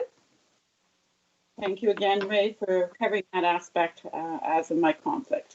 No problem. So we're on to item B, request for approval for the extension to a project approval deadline. So this is on pages 40 to 41 of your agenda package. And we'll leave it to Lori. Lori, are you there? I'm here. Hi, Good morning, Lori. everyone. Hi. Good morning, everyone. So we have 3 projects that are asking for extension to their project deadlines. The first 2, if you look on the page 40, the second Ottawa project says, under the recommendation, says 05-1792. If I could change that, please, to 05-17-2192. My error, I missed the 21 in there. So it's 05-17-2192 DD8. So the first 2 projects are cover crops, 2 different projects, 2 different landowners. They had some wet weather conditions last year and weren't able to plant. So we're asking for an extension for June 30th, 2021 for both projects. And the third project is 2019 RUS CW21 is a septic system grant. This landowner had issues apparently with her contractors, and due to COVID happening this year, she was unable to finish before the end of this June. So we're asking for her for a project deadline extension to September 30th, 2020. I don't know, Madam Chair, if you'd like to read the full recommendations or. Okay, so for that, Lori. So we're looking for the Clean Water Committee to approve extending the project deadline for the following projects, as Lori has indicated with the number change. So I'm looking for a mover. So moved, Madam Chair. I heard 2 overlapping. I heard Bill Smurf, seconded by Alan. Alan Russell. Okay, and we'll look for some discussion.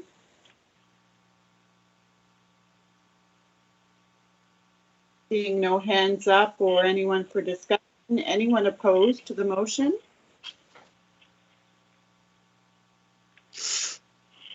Hearing or seeing no hands up, that motion is carried. Thank you.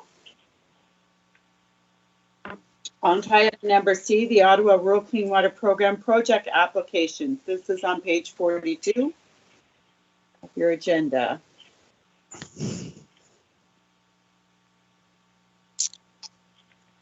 So we're going to start the review.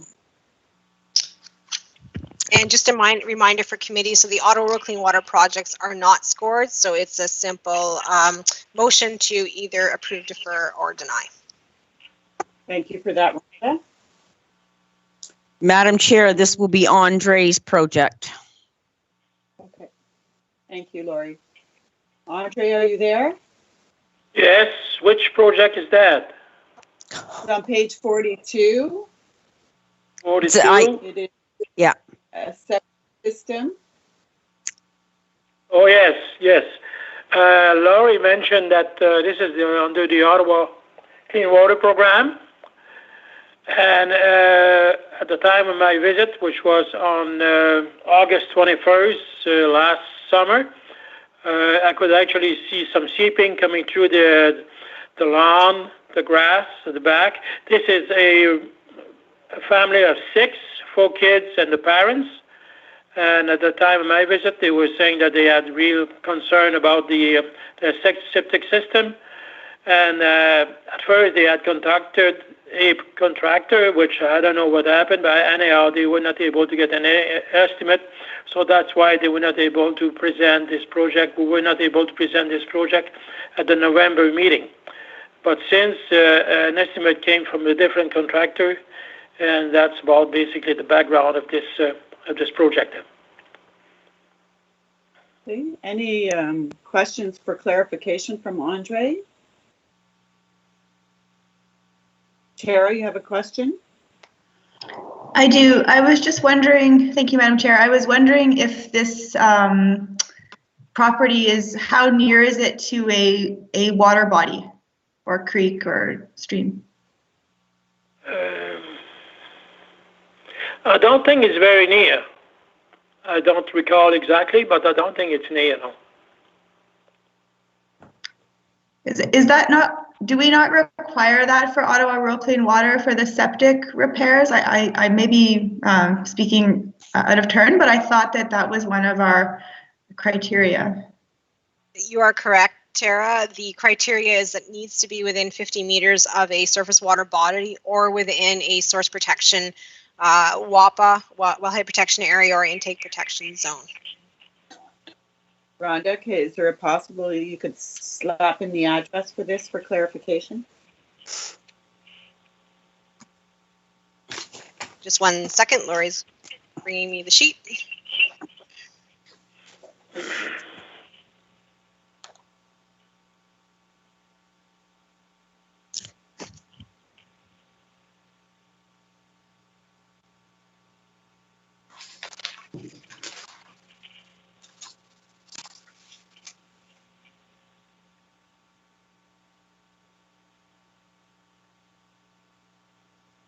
Sorry, 1 second, we're just checking. Yeah, this map that you provided on the screen is the location, is that correct? Yes, that's correct. It doesn't show up very well though on the screen.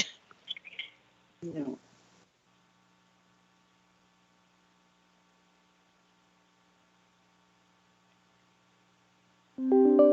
Okay, yes, so we did check it. There is a small surface water body within 50 meters of the well, so it does qualify. It just made the qualification for funding.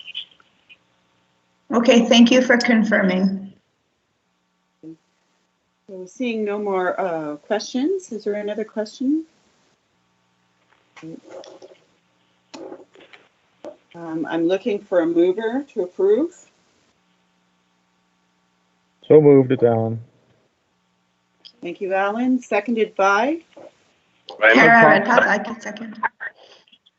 Kara? Any further discussion? Any opposed? Carried.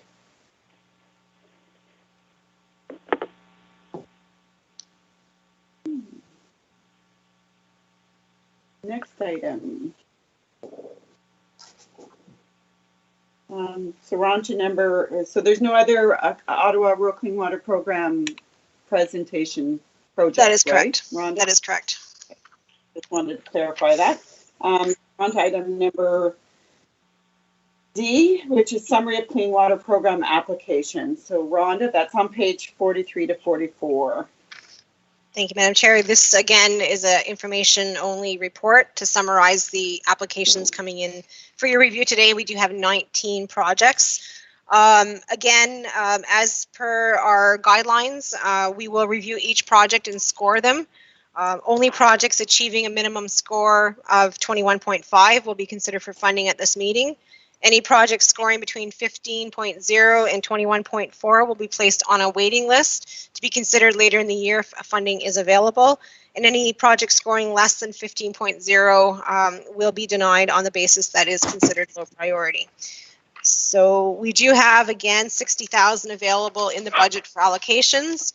If you have your agenda package and flip to page 44, you'll see that the list and summary of projects.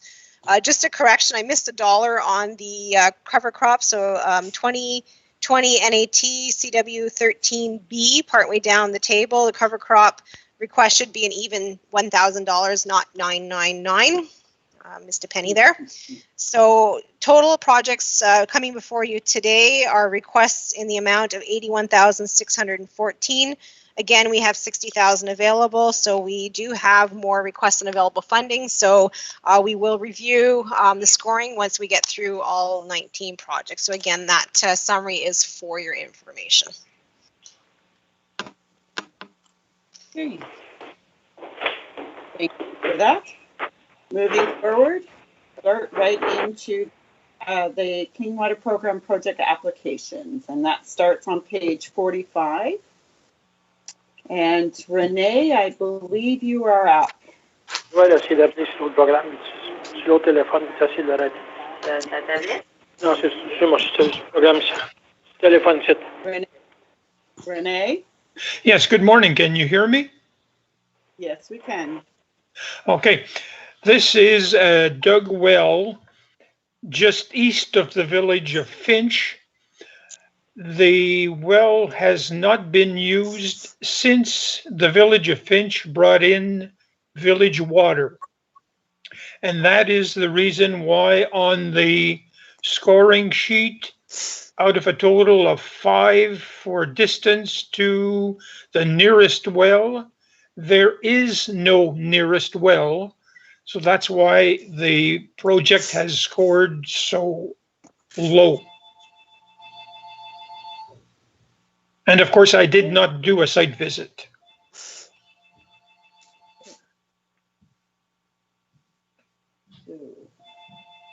Again, the grant rate is $1,000. Is there any questions on Renee in this regard? Okay, then I'll pass it over to Ron. Thank you, Madam Chair. Just a reminder, too, that given the COVID-19 circumstances, our program reps are not completing in-person site visits. So the information has been provided by applicants, and the reps have followed up by phone. There are 2 exceptions on the agenda that are erosion projects where our regulations staff were able to go out in person, but all other projects, again, were dealt with via email and phone. So with that, we can start the scoring. Again, your committee overall project score is worth 5 points maximum. So again, I will call each of your voting numbers out and you can give your score between 0 and 5. I'm not sure if we still have community member number 1 online. Is number 1 still there? Yes. Perfect. Your score, number 1. 3. Number 2.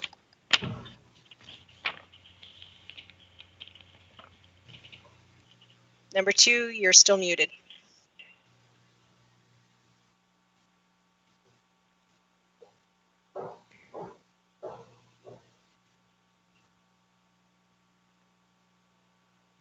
Number 2, you'll need to unmute your line from your end.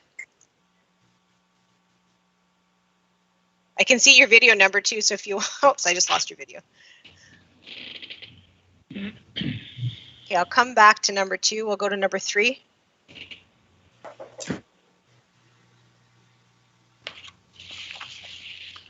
Committee member number 3, are you there?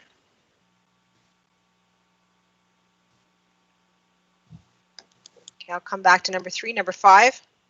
2. 6. 3. 10. 4. 11. 5. 13. Oh, 4. 14. 4. 15. 4. 16. 3. 17. 3. 18. 4. 19.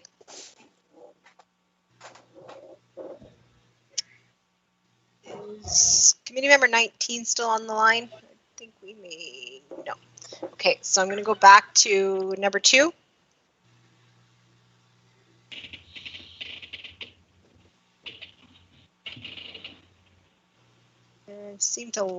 We've lost the connection with number 2. Number 3, are you still on the line?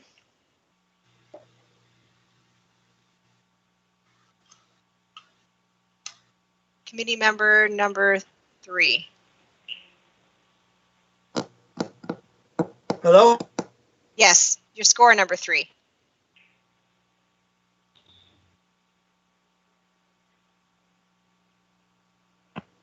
Committee member number 3, do you have a score for us?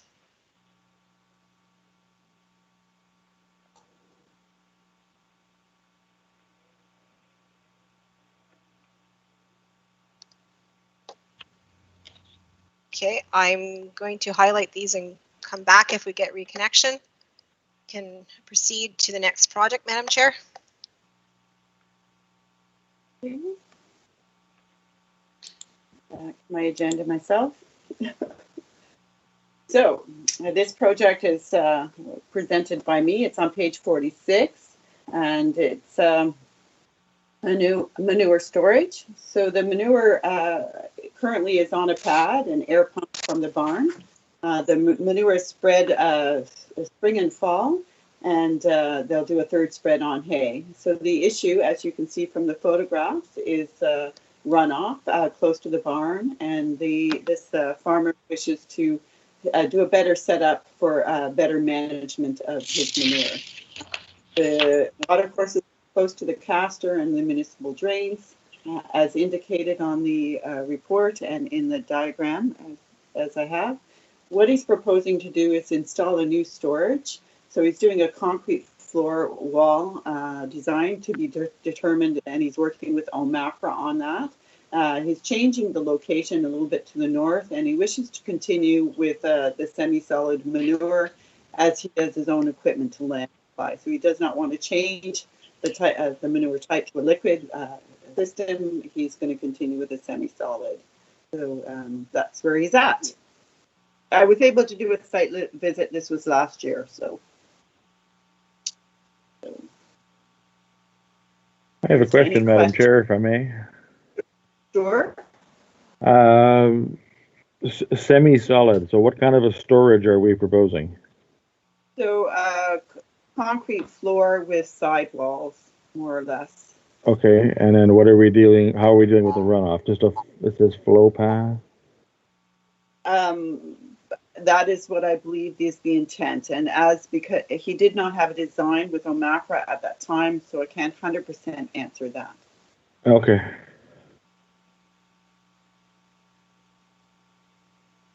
Is there any other questions? The agenda does say North Stormont. It is actually Russell? Yes, I'm sorry. I put the wrong. Just 1 second, we'll confirm.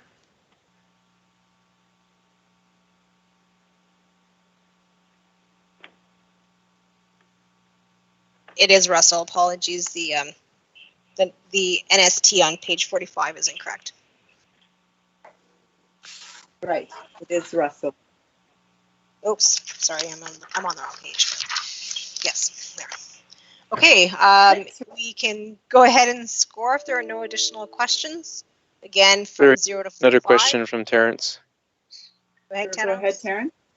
Chariot, do you have more information on his bedding management right now on the farm? At this time, I cannot answer that. You know, his bedding that he uses, I believe, is straw. And is it a tie stall or free stall? It's a tie stall. Okay, good, thank you. Okay, with that, we can start committee member number 1. 4. Number 2. Still lost number 2. Okay, number 3. Okay. Mr. Bennett, can you hear us?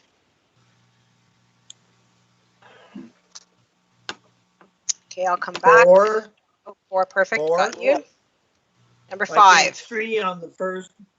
Okay, thank you. I got your first one. Remember number 5? 5. Number 6. 5. Number 8. 5. Number 10. 3.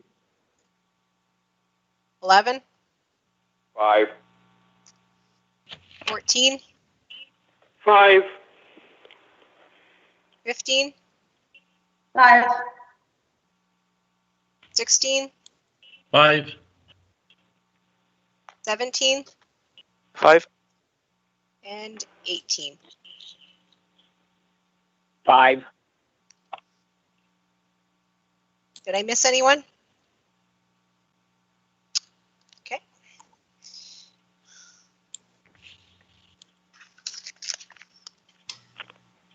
Okay. Go on to page number 47. This is Renee. Yes, this is a visit that I did 2 years ago in early May. And as you can see by the pictures, the lagoon was completely at the top. The farmer had to spread manure in late November and in the springtime in April. So they wanted to do the lagoon 2 years ago, but they could not find a contractor.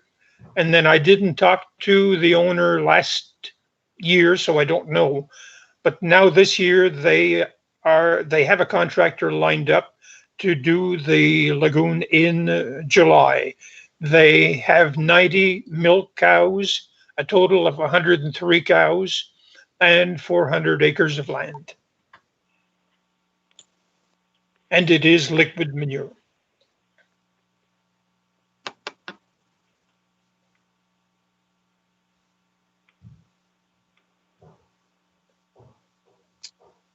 Any questions prior to scoring? I'm afraid for this Russell, one I'll have to declare a conflict. It's Alan. You're declaring a conflict on this one? Okay. Yeah, somebody put the name up top, so that's one of my customers, so I'll defer. Okay, thank you. We missed that one.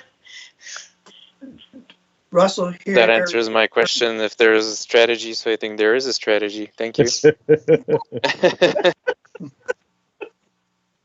All righty. Was there another question? I'm sorry. Yes, I did, Madam Chair. Russell? Yes, go ahead, Russell. What is the nature of the new construction? The new construction, as I know, will be a cement lagoon. With probably Laurie has with more than adequate storage. Yes, I think Laurie would have the information, but I'm quite sure it is a cement lagoon. Okay. 1 second, we're checking.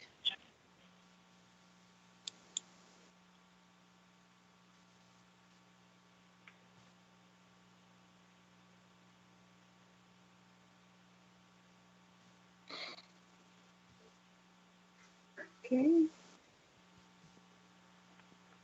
Rhonda, do you want to go ahead with the scoring, or are you just checking on what the design is?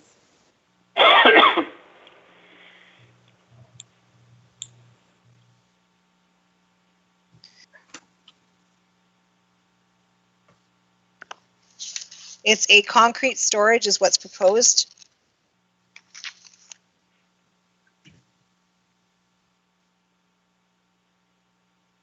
Okay, any further questions?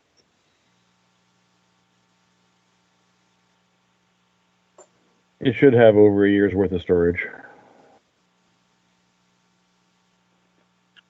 Madam Chair, on page 47, it does indicate that there would be just once a year spreading, so the storage would be adequate, I believe. Yes, you're correct then. I believe we can go ahead with the rating when you're ready, Rhonda, or the scoring.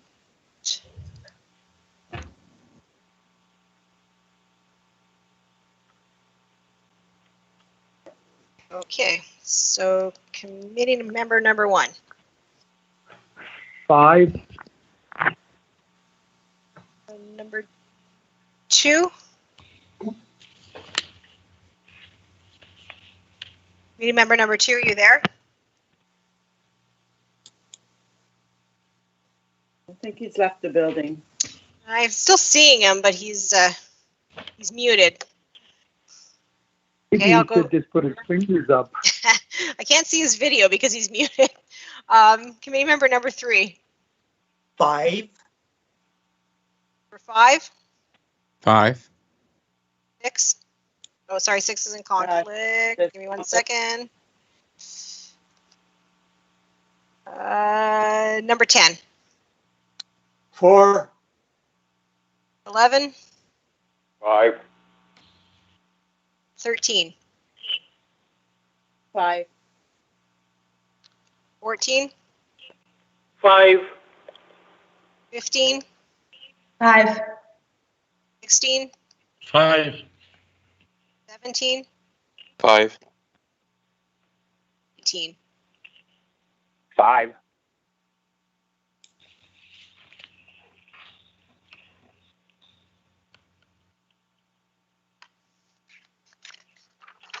Okay.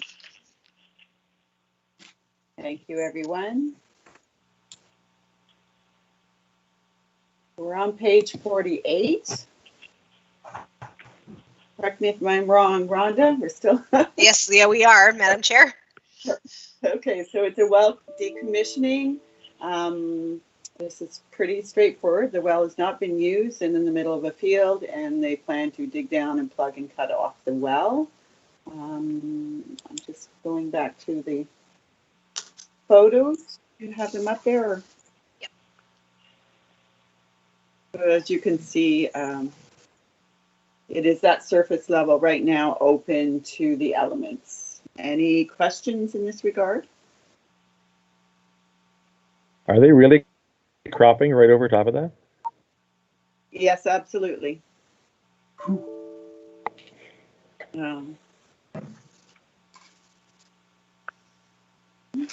Any further questions? Yeah, as you can see, Alan, there was no method to hide it or identify it, so I imagine over time that it's just been propped right over all applications, yes. Well, I see all the residue there, so it looks like they just, spread fertilizer, spray pesticides right over top of it. Yes. Yes. Okay. So we'll go ahead with the scoring there when Rhonda's ready. Number 1. 5. Number 2, are you there? You're still muted if you're there. Okay, number 3. 5. Number 5. 5. 6. 5. 8.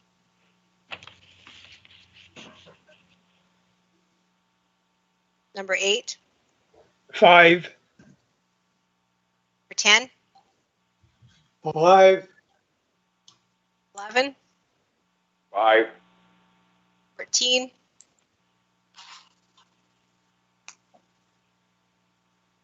Committee member number 14. 5. 15. 5. 16. 5. 17. 5. And 18. 5.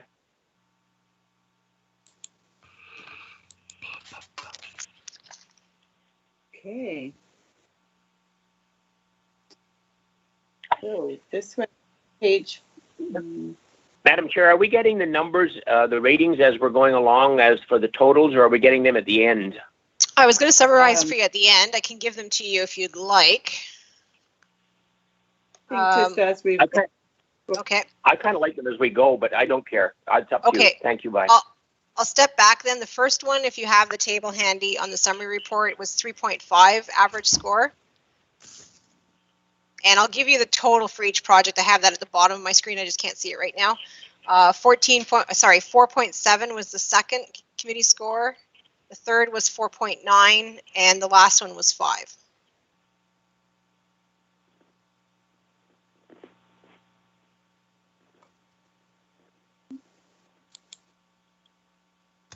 All right, so moving back to, this is the manure storage again.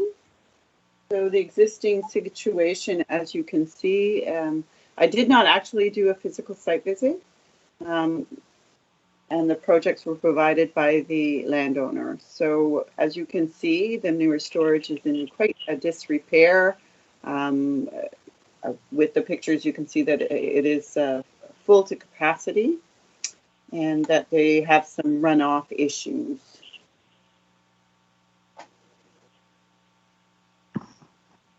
It's sort of just the location. So what they're proposing to do is install a new lagoon.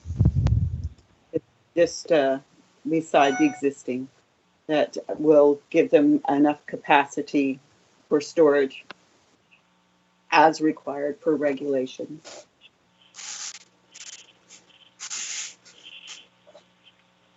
Any questions?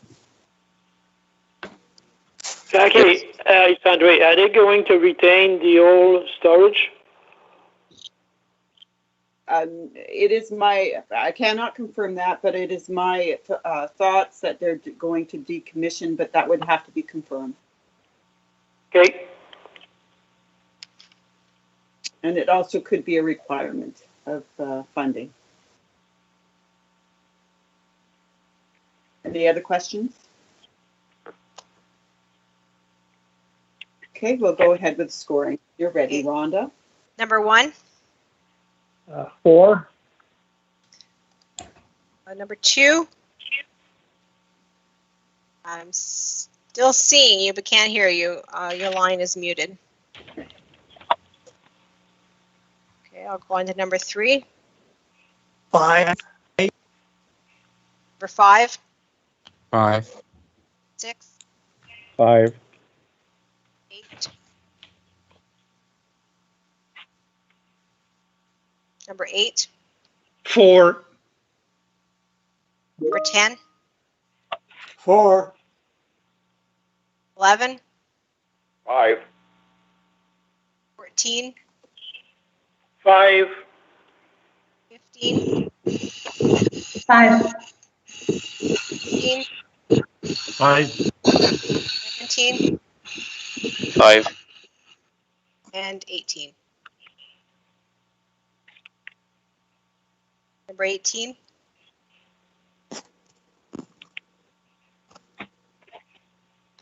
Are you there, number 18? Okay, hearing none, the average score is 4.7.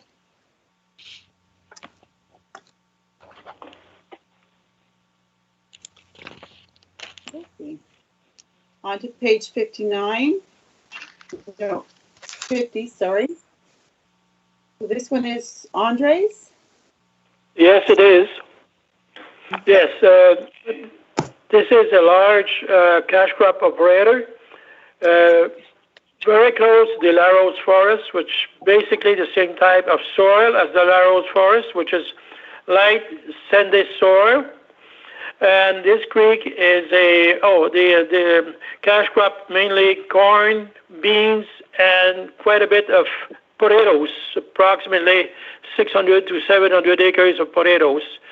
Size of the farm is approximately 3,000 acres. And this is a creek which kind of meandered through that property. And each year they have quite a bit of erosion due to the type of soil. So basically, they want to do some remedial actions for erosion control.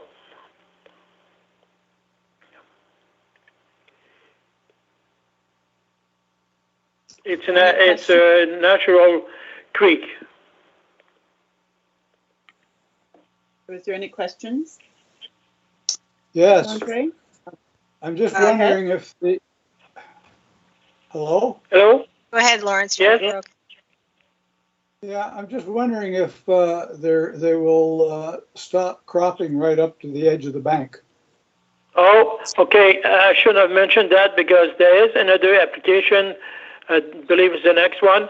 They're going to establish a buffer strip 3 to 5 meters along the ditch, on both sides of the ditch, actually. But that's the next application. Okay, so just a reminder, under the erosion guidelines, there is a requirement for a 3-meter minimum buffer. So if they were approved for the erosion project, they must establish a minimum 3-meter buffer for that project to receive the funding. Sorry, Rhonda, I guess I'm. Can we go out and check and see if there is actually a 3-meter buffer? We can do a follow-up site visit, and again, the stream bank erosion ones also require a permit from our office, so we do have the ability to write that condition in the permit as well. Thank you. Any further questions? It's Glenn. Is this not one project? Is this not actually, one? Sorry, there'll be 2 projects. This one that we are dealing with presently is just for the erosion one, but there is an agenda page 51. Is now joining. Joining, yes. Sorry, I missed that. The page 51 is the same applicant, but with a buffer project. So I have a question of you, Rhonda, at this time, if that's okay. Yes. Okay, so this application is put in for erosion, and therefore we put a 3-meter buffer requirement on it. So the next application that's coming forward is an additional 3-meter buffer, making it 6 meters. Or no? From what I see in the application, it's coming in at 3 meters. My comment on the second project for the buffers was going to be that 3 meters is required. So we could consider a buffer grant for that project if they were going beyond the 3 meters. I was waiting for our rep to confirm if it was an additional or not. So that will be something to consider when we come to the next project for this applicant. Okay, thank you. I just wanted to clarify that. So we'll go ahead with the rating if there's no further questions. And this is just in regards to the erosion portion of the project. Okay. I have a question, Madam Chair. Go ahead, Karen. Terrence speaking. Just because I may have an idea where it is, I just want to know if it's located in the floodplain of the town, essentially down the hill. If Andre can confirm that, please. No, it's not. Okay, thank you. Okay. Okay. If we're good to vote, committee member number 1. 4. Number 2, I see you're back on video. Do you have a score for us? Yes, I apologize. I lost my internet for a while. So it's 3. Number 3. 4. Number 5. 4. 6.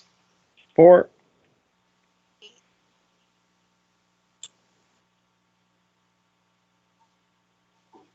Committee member number 8. 4. 10. 4. 11.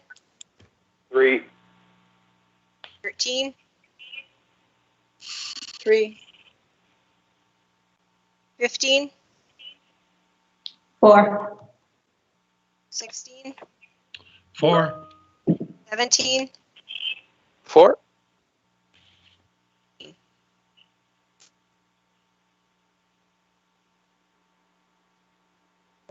18 number back online. 18. I 18 see a is bunch of 4. 4. 18 is 4. Thank you. And Number I'm 18. apologizing. My internet keeps going and coming. I've had to rejoin about 4 or 5 times. Sorry about that. No problem. Did you have a score for the previous project, number 18? It was a bit of a 5. Thank you. I'll add that one now for you. I could hear you, but I couldn't get in. Okay. So the average score for this erosion project is 3.8.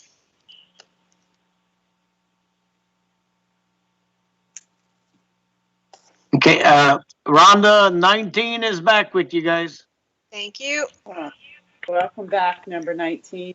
So we're on to page. Sorry, I missed 51. just give me 1 second and I'll get 19 scored. Oh, sorry. For that last project. Number 19. 19. 4. And were you on for the one previously? Did I miss you? No, okay, no. perfect. Okay. Okay, so back to agenda. So the next one is on page 51. It is also a buffer strip. And Andre, you're on. Yes, this is again, that's the same creek where we just look at the erosion control. And he said he wants to put in a buffer strip along both sides of this creek. There was a question that came up previously in regard to if there is an erosion control, he has to maintain a buffer strip of 3 meters. And the question was, is he going to intend to put in more than 3 meters? At some places there will be more than 3 meters, but I'm not entirely sure if there be more than 3 meters all along the creek, though. Madam Chair, if I might suggest perhaps we could defer this one to September to confirm the areas that are going to be in excess of that 3 meters, so we have a better idea of what the request for funding would be. Good idea. That's a good plan. Also, with the erosion measures for the previous application, is it just on one side? So the 3 meter buffers will just be on that one side, and then the additional 3 meter. Sorry, Jackie. Go ahead. Yeah, he was saying that he would like to put the buffering on both sides. Okay. Madam Chair, we can take a... Sorry, go ahead, Rhonda. I was just going to say, Madam Chair, we can take a resolution right now to defer this one to September to confirm the exact locations and widths of the buffer and bring it back in September. Okay. There was no site visit one. Sorry, I need a motion to defer. Yeah, I so moved Alan.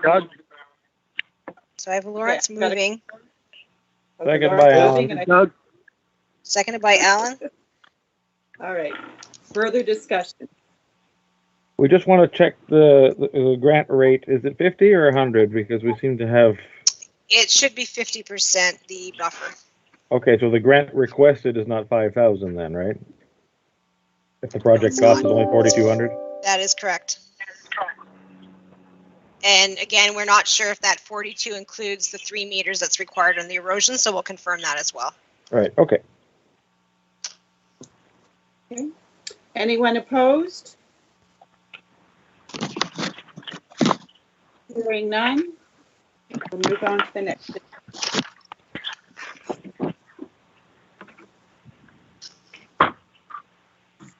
So Andre? Yeah, that's mine again.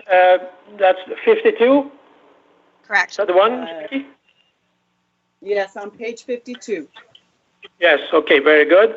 This is a request for a buffer strip along the Castor River.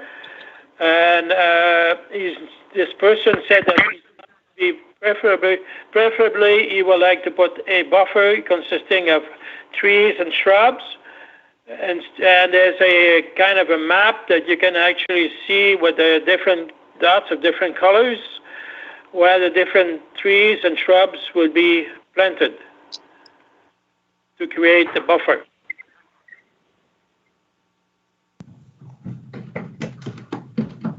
Okay, is there any questions of Andre?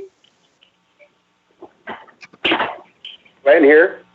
Is this more cosmetic buffer? Is this strip really cosmetic, or is it for more control?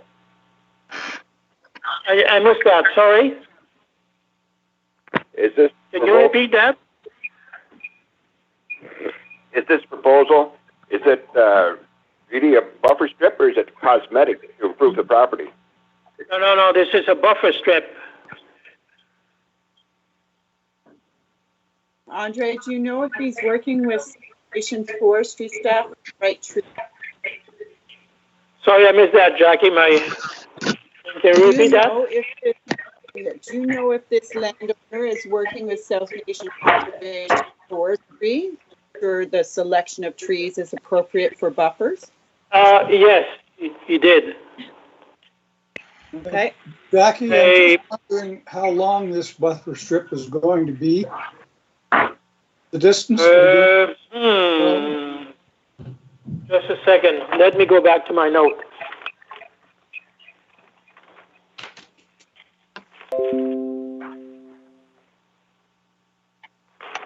I think it'd be the width of the property, but how long? Looking for my note.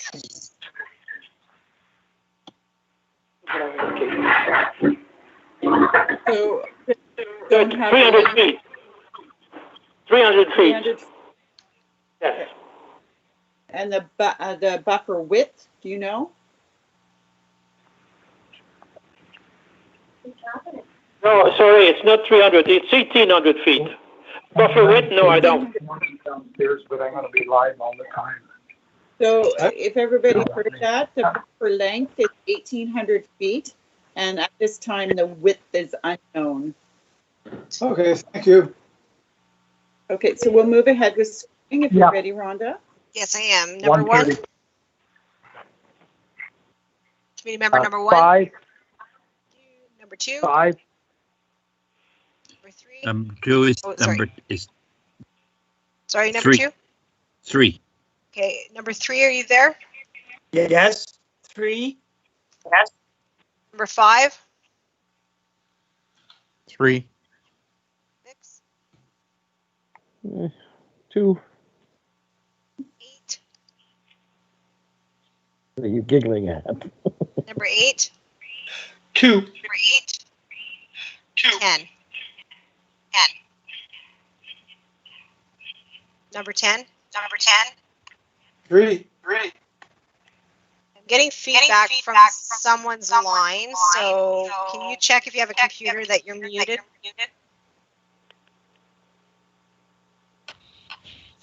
Number 11. 1. 13. 2. 15. Oh, sorry, 2. 16. 2 as well. 17. 2. 18. You there, number 18? 3 rather, and yes, I was. I didn't hear you call the number. Sorry. That's quite right. Number 19. 3. Thank you. Average score is 2.6. Okay. On to page 53 of the agenda package, it's a well decommissioning. So this well, as you can see, is from about the late 1800s, it's 27-inch diameter, roughly 27 feet to bedrock. Again, this is a site visit I did not do, I don't think. No. It's kind of weird doing a site visit when just talking over phone and Google Maps, seeing the location.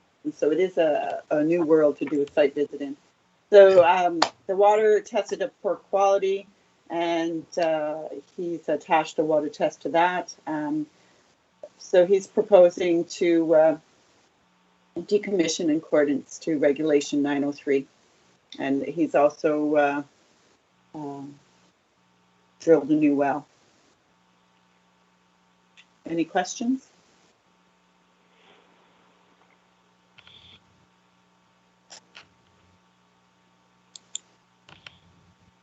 Being no raised hands. Committee member number one.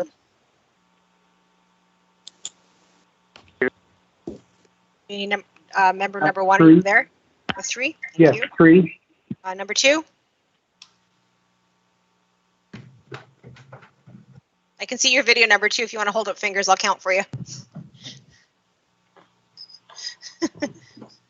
Moving on, number three. That's a vote of 3. Okay. And committee member number 3.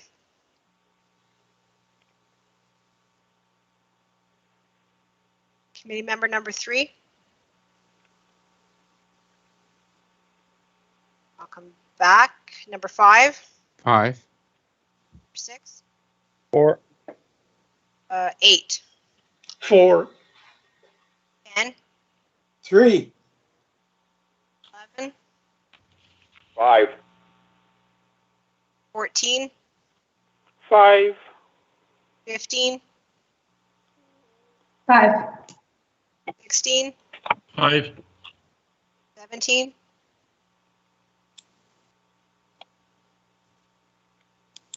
17. Number 17, you're muted. Come back. Number 18. 4. And number 19. 4. Do we have number 3 there? 5. Thank you. And number 17. Number 17, if you're there, you're on mute. You'll have to unmute at your end. Yep, sorry about that. 3. The average score is 4.1. Madam Chair, it's Bill. Apologies. I'm checking out. I'm 15 seconds overdue for my next meeting. Thank you for joining us again, Bill. Number 1 as well, I'm assuming? Yes, Doug, I you're have to leaving leave us. now.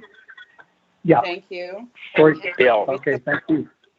Is now exiting. Madam Chairman, I also have to leave the meeting. Doug Okay, so Rhonda, Thompson. Is now exiting. do we have quorum still? Okay, Bill. let me count here. Is now exiting. 1, 2, 3, 6, 7, 8, 9, 10. Yes, we do have 11, 12. Yeah, we're good. Okay. Actually, the next project I'm going to present on behalf of Brent. Brent's one of our watershed biologists. He was out on a site visit for this one, but unfortunately couldn't be with us this morning. So on page 54, project number 9 is a stream bank erosion project. It is along the Payne River, and it's a section of the Payne River that's actually municipal drain in the Avonmore area. So the map shows you the section that we're talking about. It is in a field. The application is being made by the township on behalf of the landowner. There is some drainage work that is scheduled for this year. So there is a drain clean out that will happen on one side and one of the sides in the bottom of the municipal drain in this section. From the photo, you can see it's quite wide, so they may need to alternate on sides to actually do the clean out. Just as a note for that.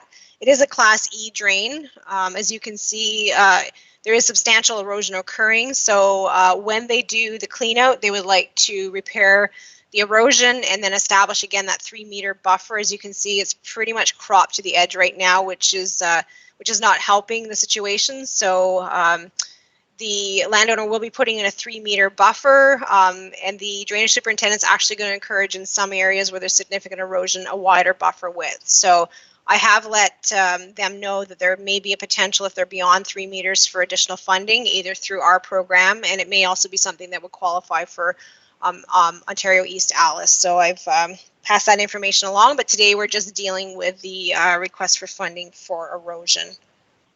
That area is also in a floodplain, is it not? Not sure if there's actually mapped floodplain. This is the Payne River. It is quite flat, and it's quite sandy in that area as well. So I believe that the drainage super mentioned they're losing probably about 1 meter of soil right now actively from the erosion that you're seeing. So the proposal for the buffer is to seed and hay at the top of slope. They'll be using a core mat with the riprap to stabilize. Okay. Any further questions? Oh, there's a raised hand. Yes, Norman. I'm not sure. Thank you, Mrs. Chairman. My question is, due to this Payne River municipal drain, it is a municipal drain. They have a grant of, I believe, 2/3, so he is liable for 1/3. Is that 18,100 is true cost, or is that accounting the 1/3 share?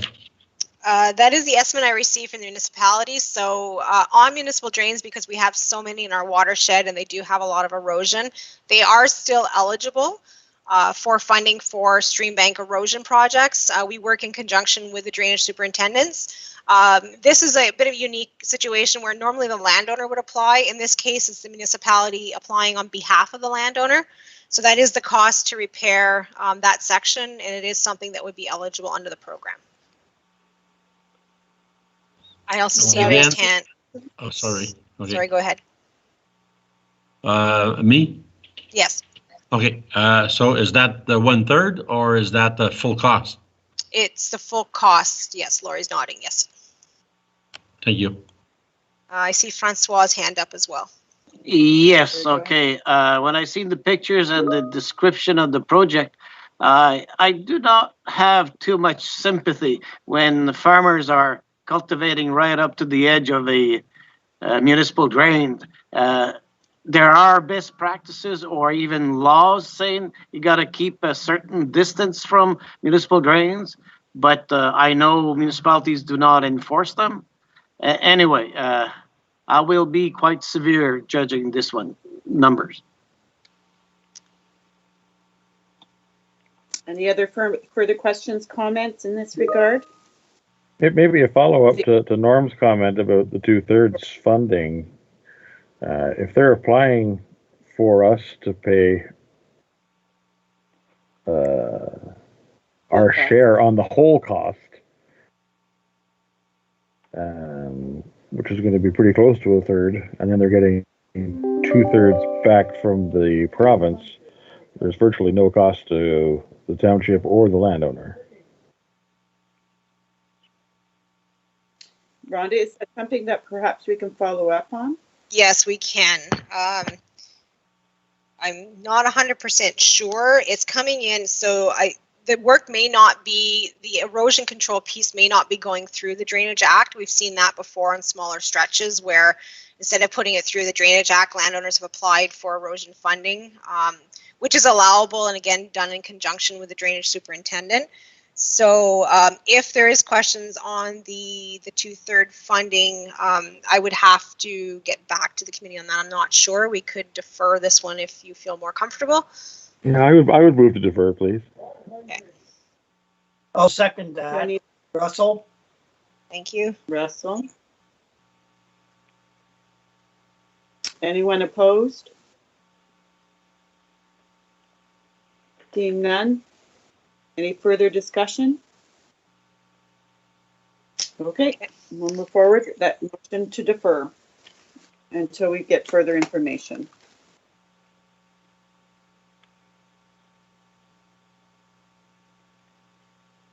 Sorry, I'm just sort of organizing myself here. The next item is a well decommissioning.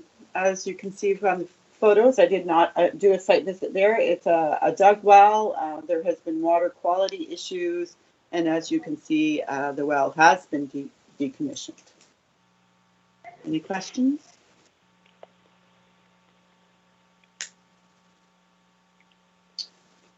Seeing none, we'll leave it to you, Rhonda.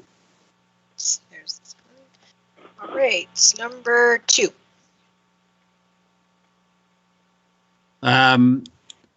That would be a 4. Number 3. 5. 5. 5. 6. 4. 8. 4. 10. Oh, 10's gone. Hang on 1 second. Let me close it. 11. 5. 14.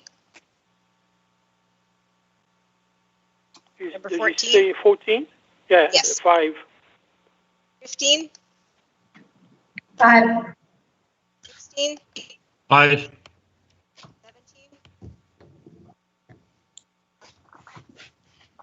17. 4. Cute. 19, sorry. 4. And the score is 4.5.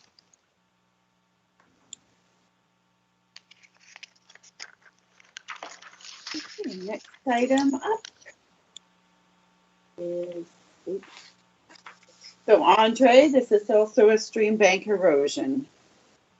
Yes, this is a situation near the village, the town of Casselman, across from the town of Casselman on the South Nation River.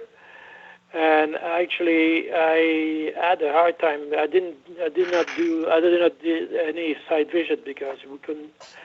The pictures were taken by the owner of the lots. This is a new subdivisions along the river. Previously, this land was all pasture and hay land with a natural buffer along the river made up of shrubs and high grass. And these, I have some concern in regard to how much erosion is actually going on, which I think there is some erosion going on, but this is a natural erosion which was created by the river. It's said to create its own bed, its own channel. So that's why I kind of score this one a bit lower than I would normally do. I have a suggestion. Since there are more to come of these along the river and this subdivision, I would suggest that maybe we could defer these projects until we have a site visit done by the South Nation engineer to look at it and maybe consider a community erosion control projects along that stretch of the river.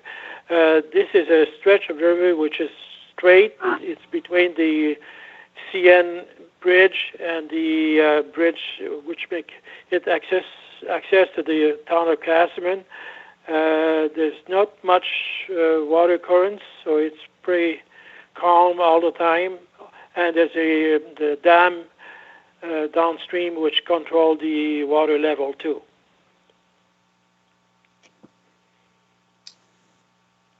So any questions of Andre?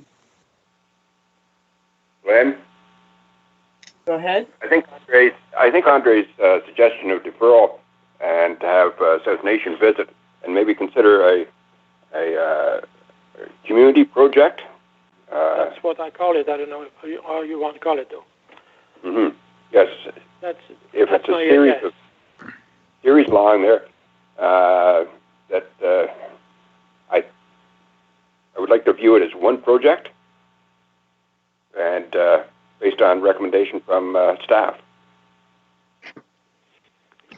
Rhonda, I'm going to ask you a question. Of the projects that we have today, how many are in this area that you recall? 3, correct, Lori? There are 3. They're not neighboring lots, though, so they are spread out. Just a reminder, the committee has approved in this area last year a demonstration site of the same nature. I got the other day.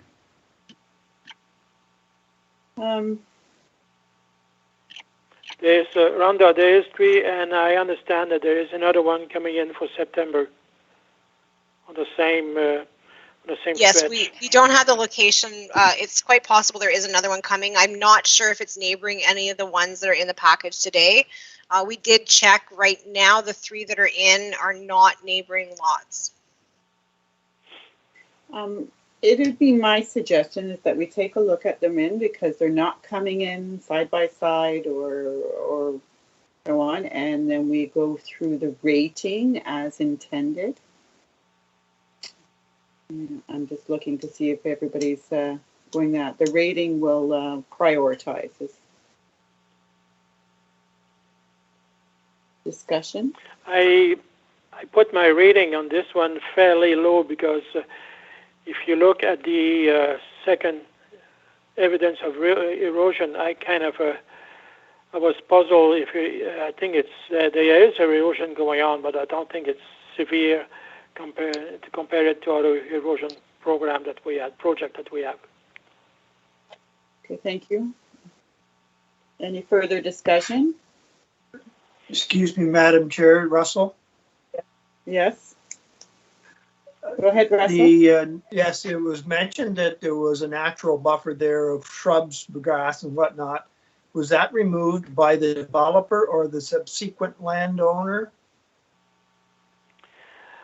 That I don't know. Having not seen the site lately, I know this site quite well because I was raised on a dairy farm about 5 kilometers away from this place. Sorry, and like I said, there was a natural buffer zone. I mean, along the river, which the farmers kind of left as shrubs and high grass, and eventually maybe small trees. If I can, Madam Chair, from the picture, there does appear to be trees along the stream bank, and it's difficult to tell if it's been cut grass or it may just be grass that's been bent over by ice and flow. But there appears to be some vegetation present in the photos, which I've put back up on your screen. So I do understand the concern that we have with Andre, but I'm putting it out there that the projects have come in individually as erosion. Staff have to review and give their scoring as well. And I think as a committee, we should go through our ratings and if see where they fall out from there. And when we look at approval of projects, we can look at other options. Does that make sense?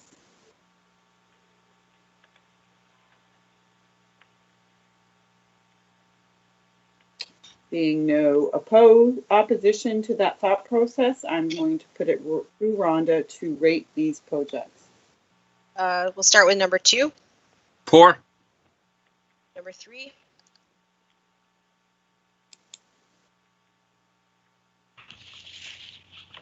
Committee member number 3.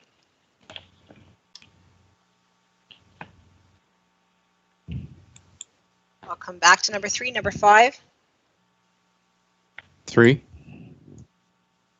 6. 2. 8. Number 8, are you there? 2. 11. 1. 13. 2. 15. 3. 16. 2. 17. Or 17. Thank you. 19. 2. And do we have number 3? 1. Thank you. Score is 2.2. Okay, thank you.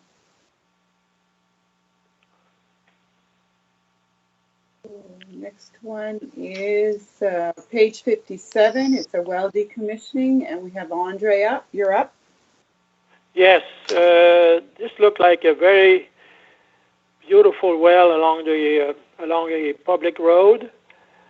But according to the owner, there were some serious problems. The water was very high in sodium. If I recall properly, yeah.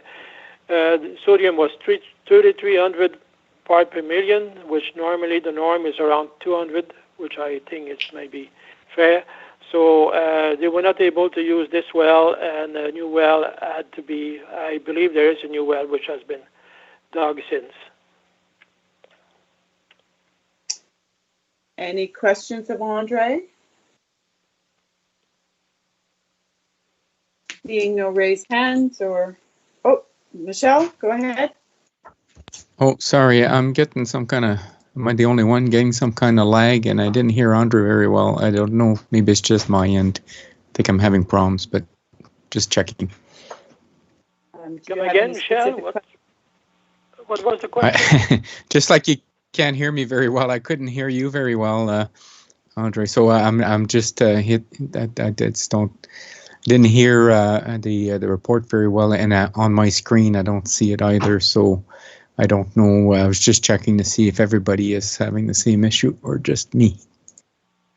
Oh, okay. I believe others are having problems, but Andre, if you're willing to repeat just quickly what the well issues are. It's a high salt. Sorry, Andre. I heard it was high salt, and there was something. That's right. High salt, and the location of the well, it's very close to a public road, which may be or maybe not be a factor for the high salt content of the water. And this is a kind of heavy clay area, and they're not able to use it on account of the amount of salt. Does that answer your questions, Michelle? Thank you. Yeah, I'm still having connection problems. I can hear Jackie quite well, though. But I heard Andre enough. Yeah, thank you. Okay, just for the committee's information, there are 3 projects in the agenda today that you note on the scoring sheets on the screen.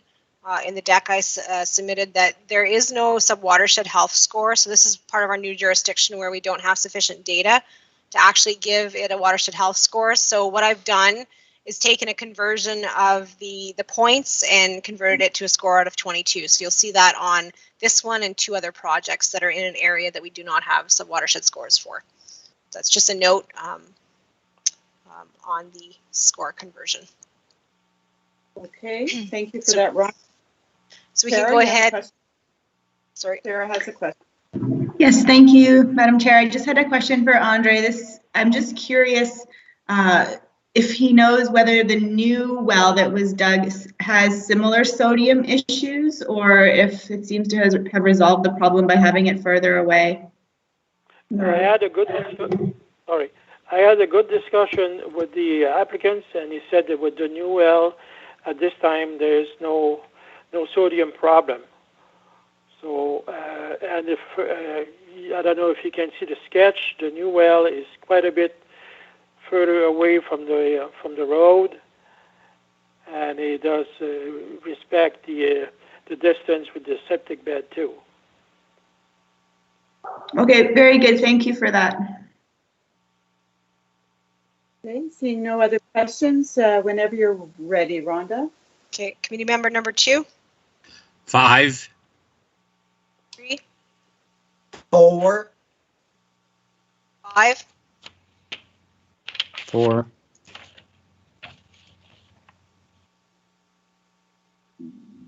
2.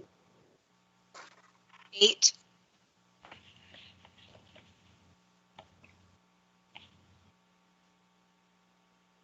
8. 3. 11. 4. 13. 4. 15. Number 15, you're muted. Sorry, I didn't hear you call the number. That would be 5. Thank you. Number 16. 4. 17. 4. And 19. 4. And the score is 3.9. Thank you. On page 58 now, the drainage, and you're up. Okay.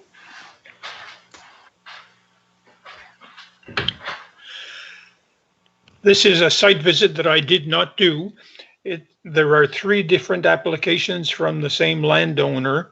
The first one that you see on the screen is for controlled tile drainage. This is in the Saint Isidore area where there are there's a lot of rolling land, and all the water ends up in the Scotch River. And that's about all I can say about the project. There are no photos provided. I can just add, Madam Chair, that this applicant, I know, has control structures on other locations in their property. I'm not sure where they're applying for now, but this is a technology that they have used in other areas of their farm. Okay, is there any questions that you feel you need to have answered? Maybe a quick translation, a translation from the French on the diagram. It's fine for me, but I don't know about other people on the call. Thanks.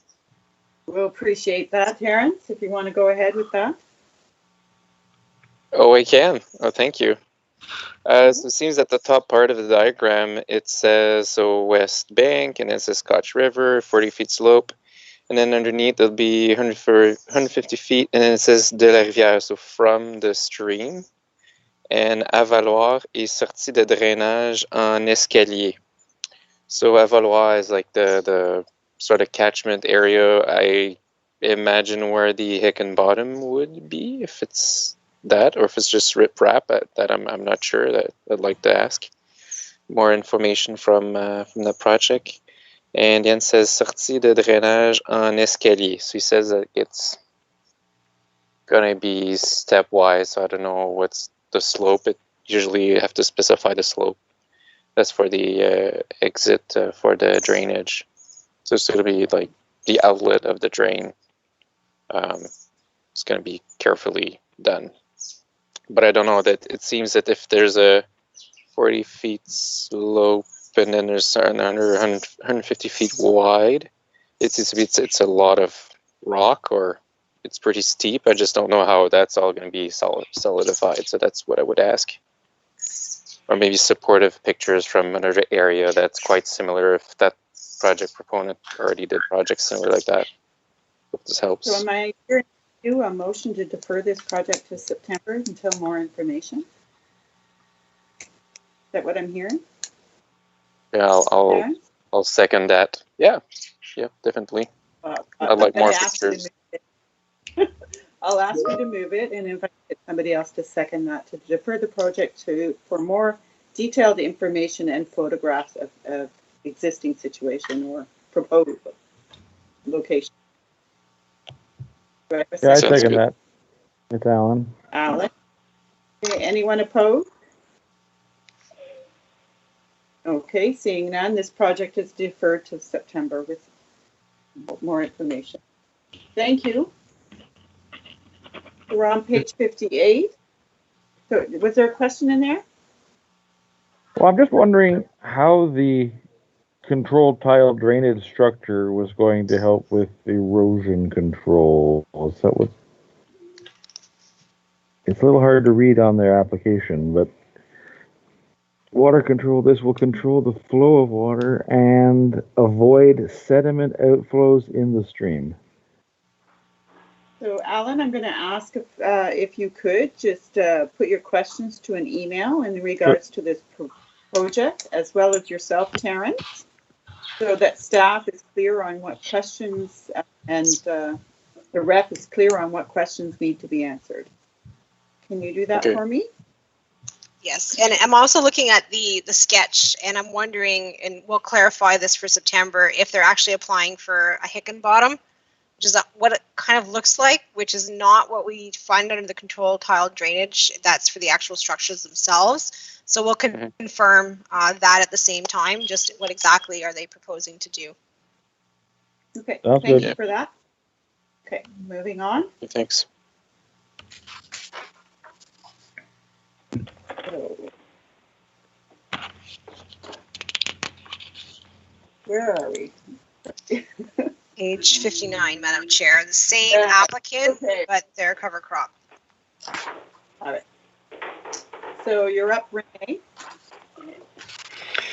This is the same applicant as the previous 13A, and I basically do not know any more about it either. I spoke at great length with the owner, but he's telling me that he has erosion and that he wants to eliminate the erosion, but not being boots on the ground, I can't say any more about it. I know it is sloping land because of proximity to the Scotch River, but probably could benefit by having a real site visit to the area. Okay. We have some questions, concerns, motions, perhaps.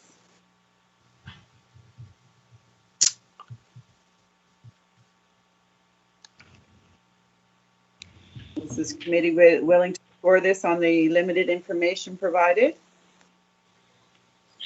Can I have another question? I'm not sure if I heard everything what Annie said. Is the 90 acres that specified the, like, just the surface area of the field or something along the stream? Or okay, sorry, now I see the diagram. It's just, there's like blue pencil along the border of the field, and then there's a yellow highlight.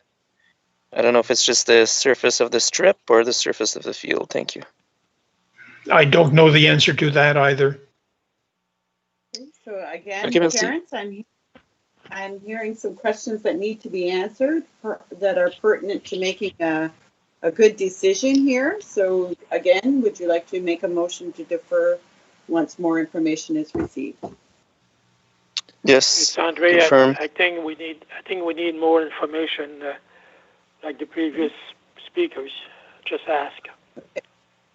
Okay, so I hear a mover by Terrence to defer to have I would more. second. I'm sorry, I didn't hear the seconder. I would second that, Andre. Is on. Okay. I have Andre. So we have Terrence and Andre. Thank you. The motion is to defer this with more detailed information and potential site visit to confirm. Is that correct?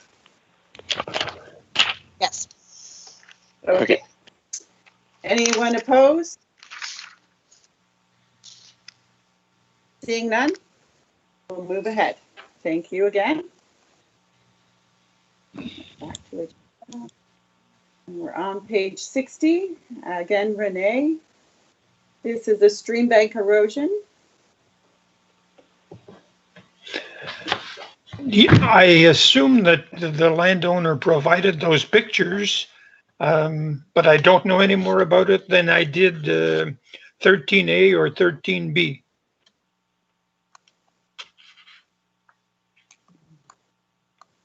Okay.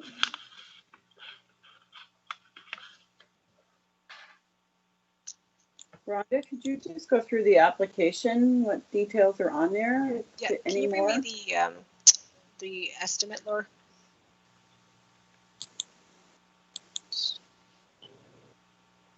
So yes, the photos were provided by the applicant. They're the only photos that we did receive before the meeting.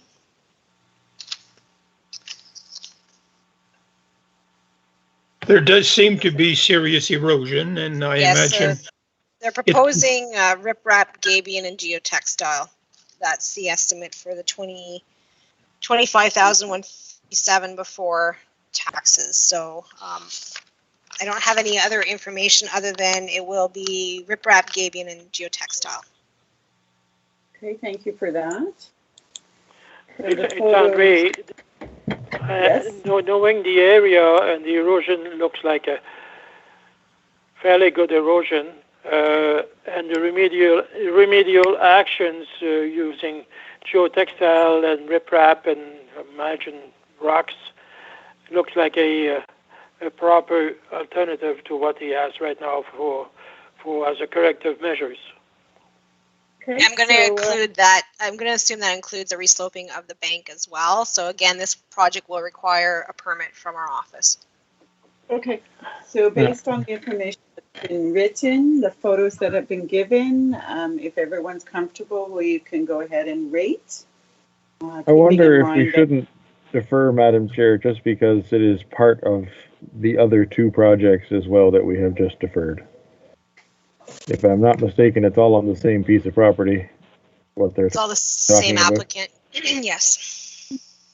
Okay. So there's really one project going on. They divided it up into three for funding purposes. Okay. Thank you for pointing that out, Al. I didn't realize that it was the same property.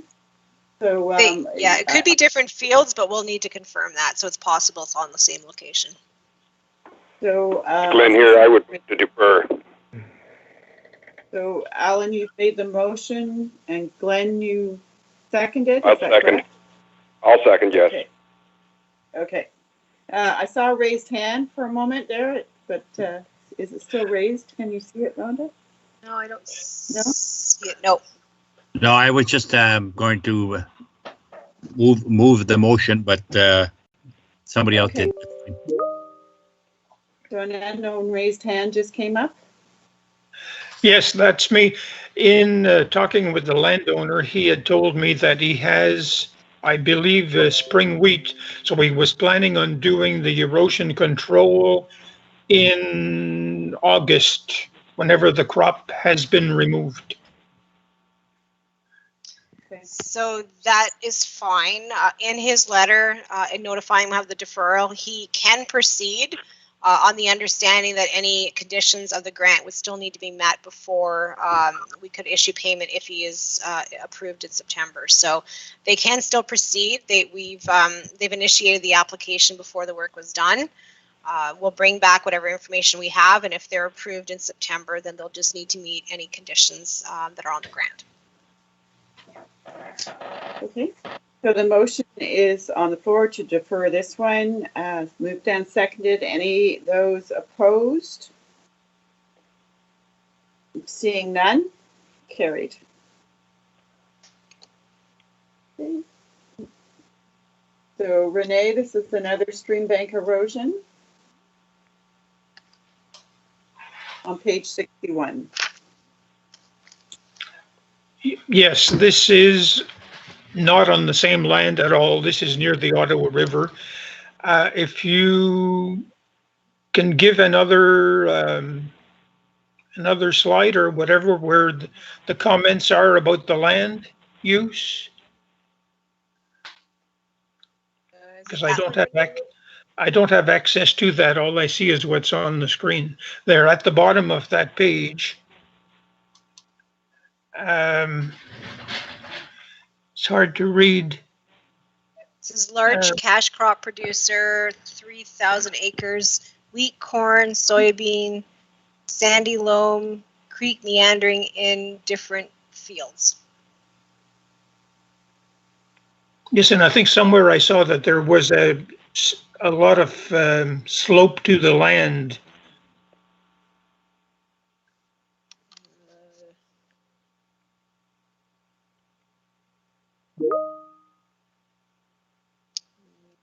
Not seeing reference to slope in the application.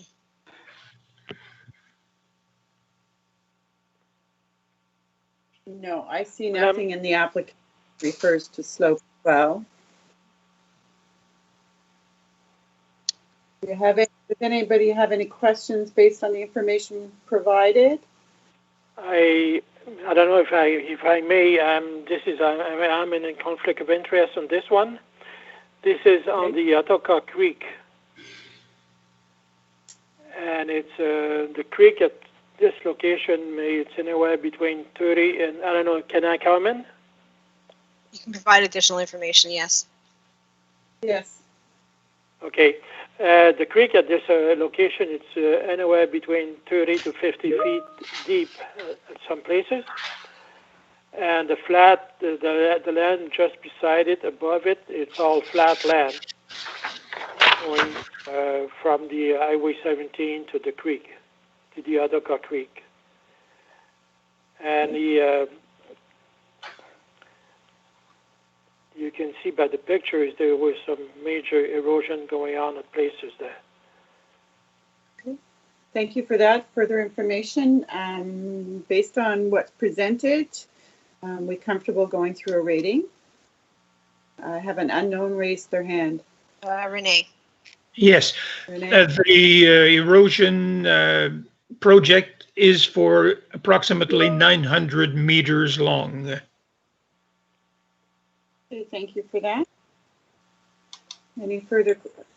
Another raised hand. That's I'm not Renee sure who again. that- Yeah. Renee, you have more to add? No, he might have been unraising his hand and I already did it for him. Okay. All right. So Rhonda, I'm going to go ahead with the rating. Okay, and again, this is one of the projects that's in a location that we don't have a sub-watershed score for, so it's been a converted score for your information. So number 2. 5. 3.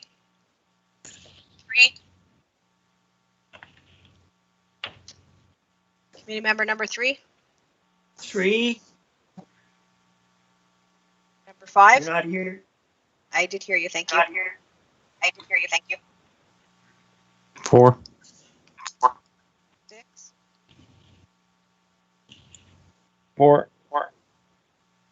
11.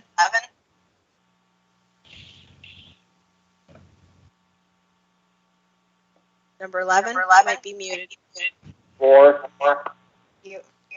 Somebody has their computer. Can you please mute? I'm getting feedback. Number 13. 3.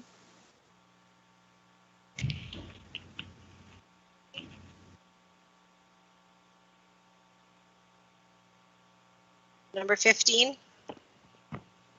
4. Number 16. 5. Number 17. 3. And number 19. 3. 3.8. Thank you. Moving on to page 1 second, Jackie. 62. I'm getting something from Lori. 1 second.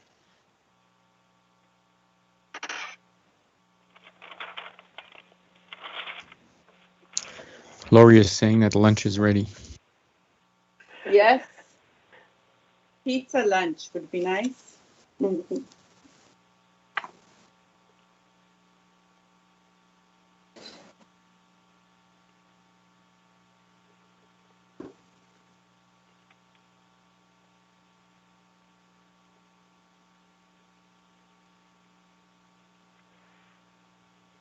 okay there, Rhonda? Just give us 1 second, Madam Chair. Okay.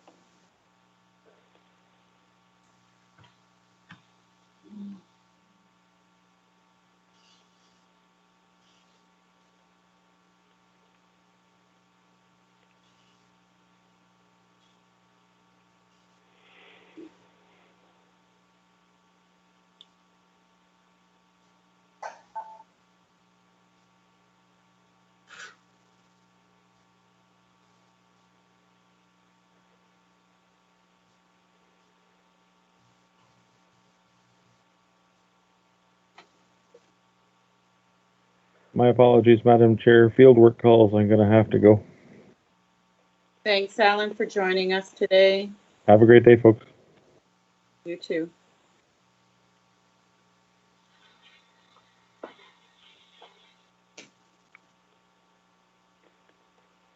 Not sure if that impacts quorum.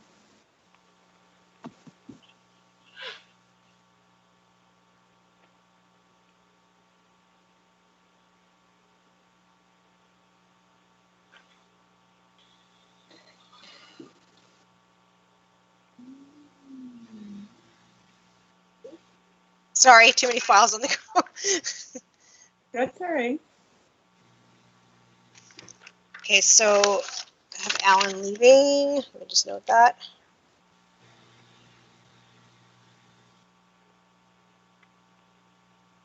And we can go ahead on page 62.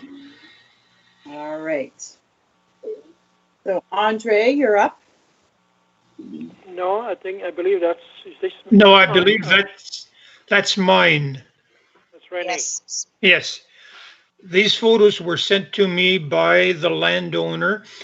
This is the new project that Andre talked about along the South Nation River in Castleman. There is serious erosion, but perhaps since it's like the other 3 or 4 applications, I don't know. So that's all I know about it. Like he did show the drop of 43 to 48 inches. And basically that's about it. His property width is 60 feet in width.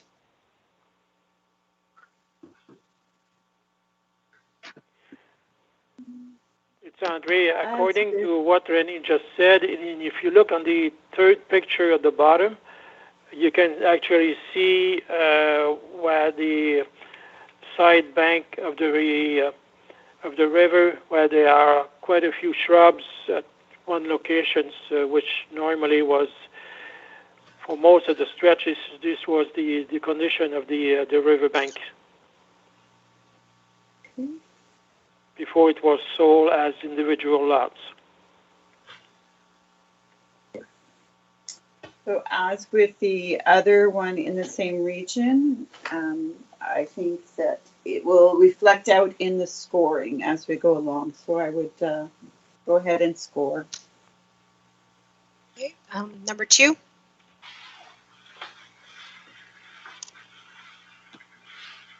Number 2, you're muted. 4.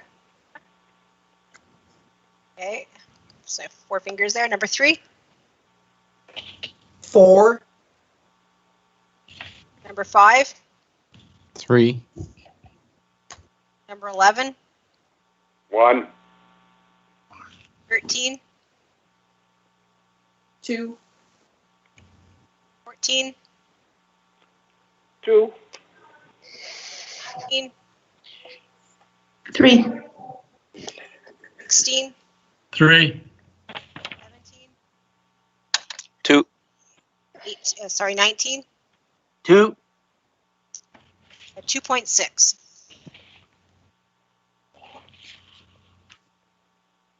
Moving on.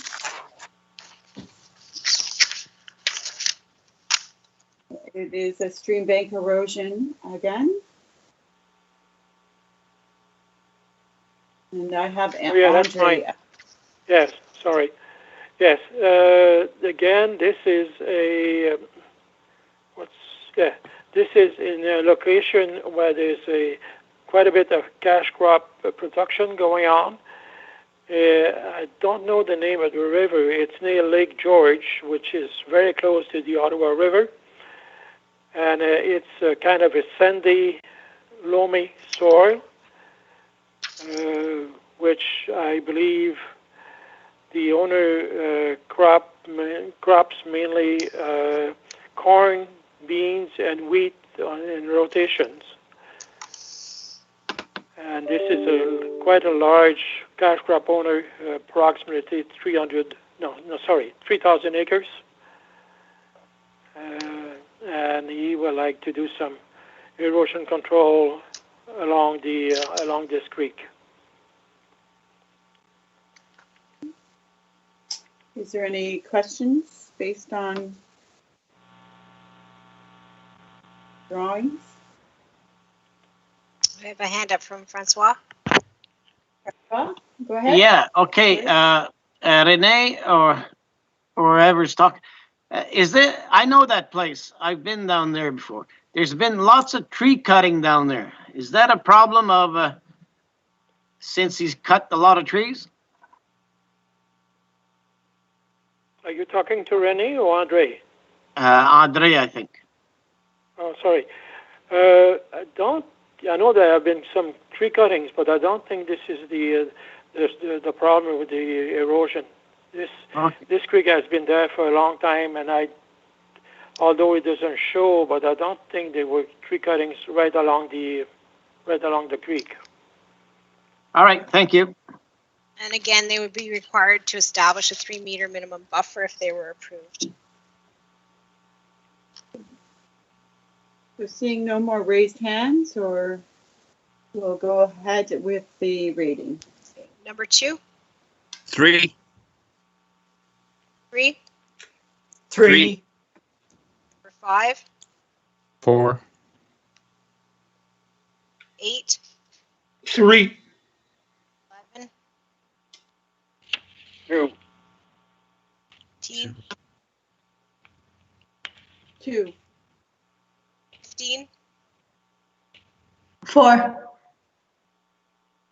16. 4. 17. 4. 19. Number 19. 3. 3.2. Thank you, everyone. Moving on to page 64, bank erosion. I have Andre. Yes, this is again along the same stretch as before. This picture, although it is in the same stretch along the South Nation River, I'm not really sure what to say. The water level seems very low, although the picture was taken in, I imagine, late April, early May. And again, there's a bit of erosion, but I don't know. I don't know what to say. I imagine these are different pictures taken at the end of the lot of the applicant. So this is a residential lot? For me? This is a residential lot? Oh, yes, this is a residential lot. I'm figuring between 50 and 60 feet wide, this lot. They're all about the same width. Okay, thank you. Any other questions? Yes, Francois. Yeah. Is this all the same development? Is it all the same riverbank stream from the new domaine sur la rivière Nation? Yes, yes, it is. Okay. It is. It's a brand new subdivision. I would say the older, maybe less than 5 years. Right. Okay. I think somebody suggested a while ago. There's lots of applications. They're all in a row. Maybe they should get. Somebody suggested a community project going on in there. Yeah, I'm the one that did suggest that. Okay. Yeah. Francois, at this time, we're going to go ahead and rate them out, and then see where they fall in scoring for funding application, and then maybe we could have that discussion then. Excuse me, Madam Chair. Ed? What is the, Mrs. Russell, what is the proposed application? What is he doing to, all I've got is an Annex A, and then there's no annex that I have here.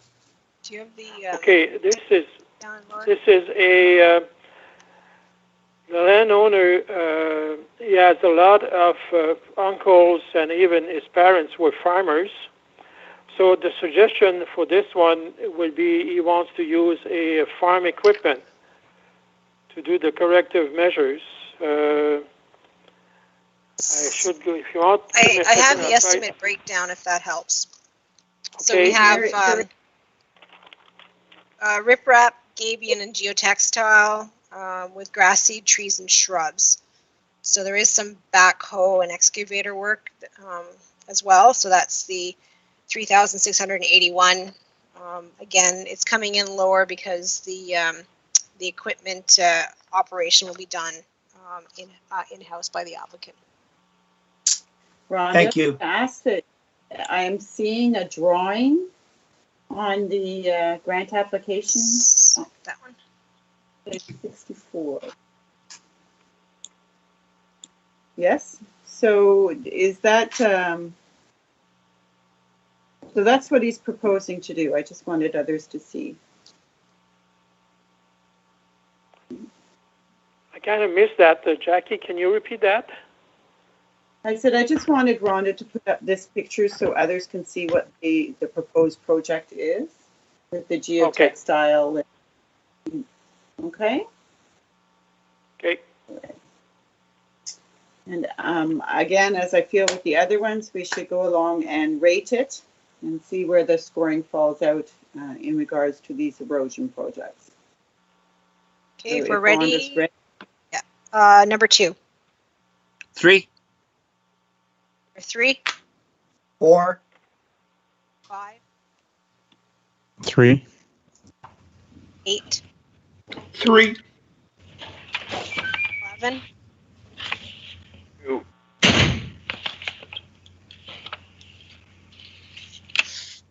13. Did you heard 11? Yes. Yes. Okay. 2. 15. 3. 16. 2. 17. 3. 19. 2. 2.7.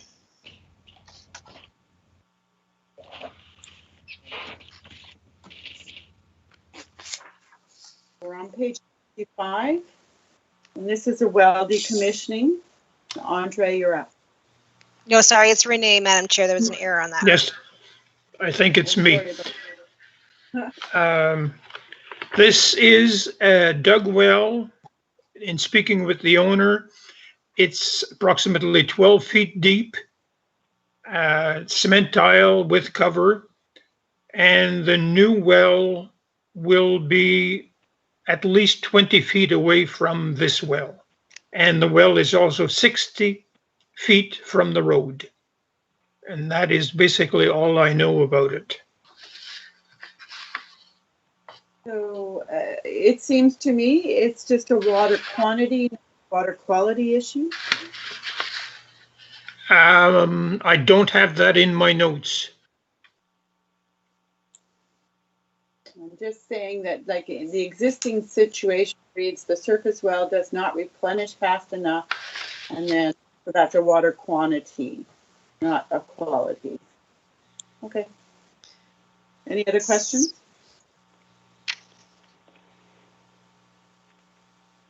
Distance from water course. Can you answer that? Yeah.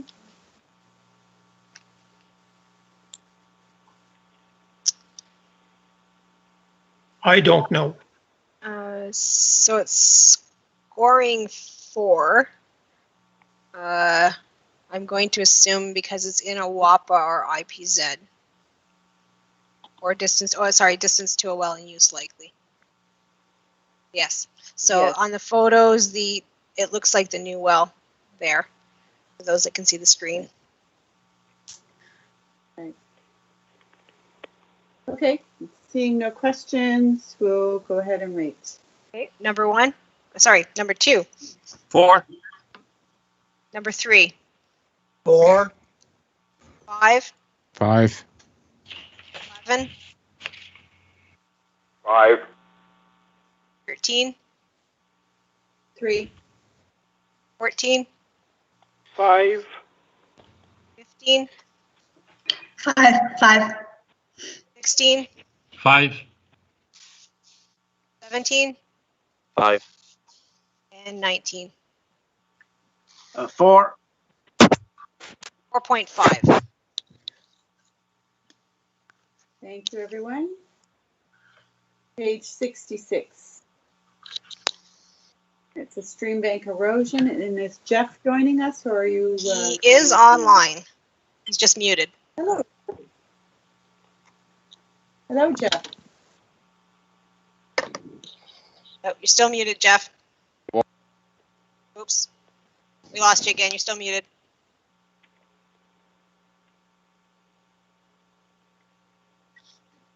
You're still muted, Jeff.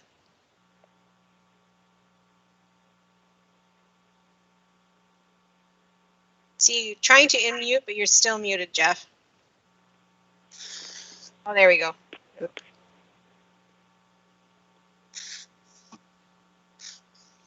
you with us now? I see him, but he's still muted. He's having difficulty unmuting by the looks of it. Jeff, do you want to quickly disconnect and reconnect again? That might help.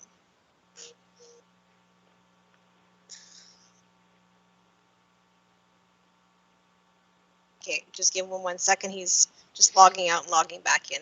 He's having difficulty unmuting.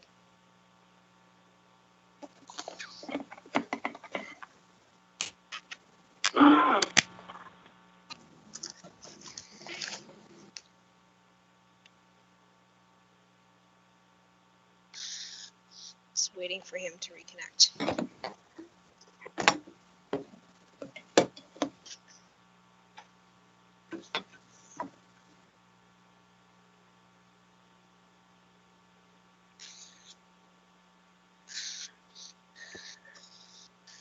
Hello.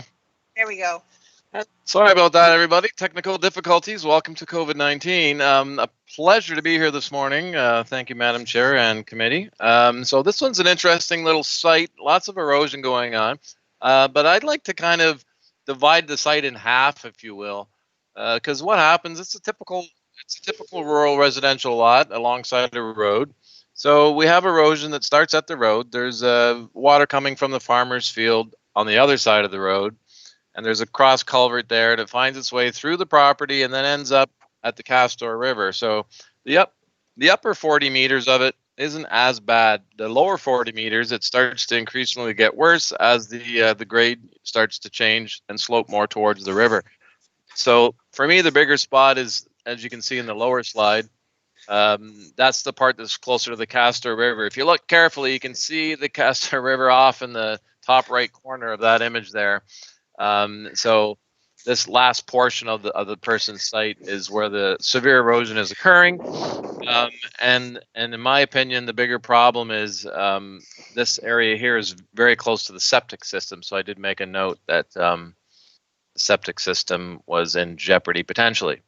Is there another slide there, Rhonda? Yeah, so this gives you a little bit of an idea. This farmer's field on the other side of the road is essentially divided in half. Part of it's draining to the smaller system, and then the other half is running up towards the Castor through that property. So that gives you an overall sight of we're dealing with, a fairly reasonably sized farm agricultural drainage area, and then it runs through that culvert and is definitely causing an erosion, and again, septic's potentially in danger. See Francois' hand up, Madam Chair. Yes, okay. Thank you, Jeff and Chair. Yeah, I've been at that site before. For the last 3-4 years, we've been having some conversations, but for a long time, the residents were just looking at the 100% funding, which I told them that won't happen. Then we talked about the possibilities at the South Nation. Anyway, so now I guess before we lose a septic field into the Castor, it's better that we get that done. It's to me, it's fairly high priority. Thank you. Any further questions? Andre again. Hello. Go ahead. Hello. This erosion problem, is it strictly for one landowner, or could it be possibly there may be some neighboring landowners that may be affected too, if no corrective measures is taken? Well, it does that. Sorry, go ahead, Francois. The top part of it is fairly close to the property line, but then it veers a little bit inside to the applicant's land. Right, Jeff? Yeah, you nailed it. There's the upper portion from the road, the first 30, 40 meters. It's pretty much on the property line. However, her erosion on the neighboring property was even less than the one on the applicant, and it was really only affecting their honeysuckle bushes. Wasn't that terrible at that point. Okay. Thanks. Any further questions? Yes, what is the proposed work to be that are doing? So they're essentially going to the standard. They're going to run the upper portion is going to have that standard trapezoidal channel. It's going to be roughly 1 meter in depth, 1 meter across the top, 30 centimeters across the bottom, geotextile and stone, and then similar methodology right through the system to try and make that, allow that water to pass through there and keep the banks in place. We have a hand up from Armand. Yes, thank you, Madam Chairman. My question, it might be off topic a little bit, but it will relate. If we look at the aerial picture and the green circle of that lot, if we go across the river and we look at the red rooftop building that's across the Castor River, I do believe that this guy just made an application in this meeting in regards to his 1,800-foot frontage. So he was denied, or I think he was. Will that have a influence on council's vote? Well, Francois here. The situation is a bit different. Yeah, you're right. The big red building, it's right across. This is more like saving the stream bank. But on the other side, where the bank of the Castor is much higher, and the water has quite a bit more velocity when it goes through there, and it's the same as septic field too. But if I may continue, if we refuse one side and we allow the other side, I understand it's not quite the same application, but there might be grounds for complaints in regards to the 1,800-foot bank also saving on the adjacent property. Okay, I just double checked. So it was CW07 was the property across the bank. It scored 2.6, but with the previous score, it actually is scoring at 22.6, so it would be funded. It meets that 21.5 threshold, so it would be approved. Thank you very much. Yeah. I'm sorry about that phone call. Are there any other questions for Jeff? If not, I can start the voting. Okay, we'll start with committee member number 2. 5.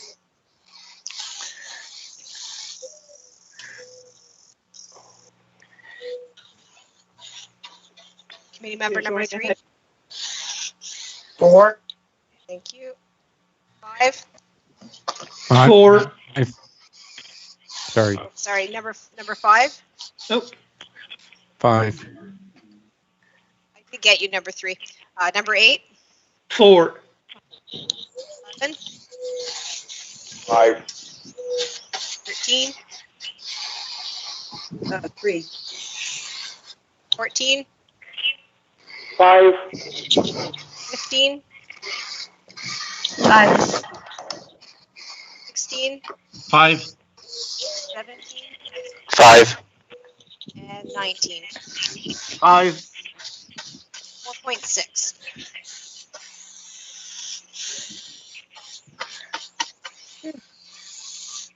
Thank you, Jeff. Just give me 1 Thank second. you guys. Have a good afternoon. See ya. You too. Yep.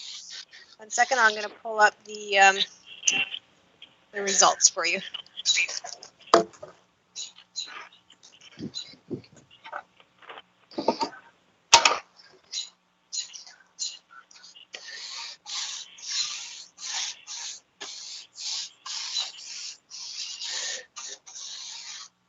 Okay, so you'll see the summary. The ones that have the weird hashtag and lettering, those are the projects that are deferred and coming back.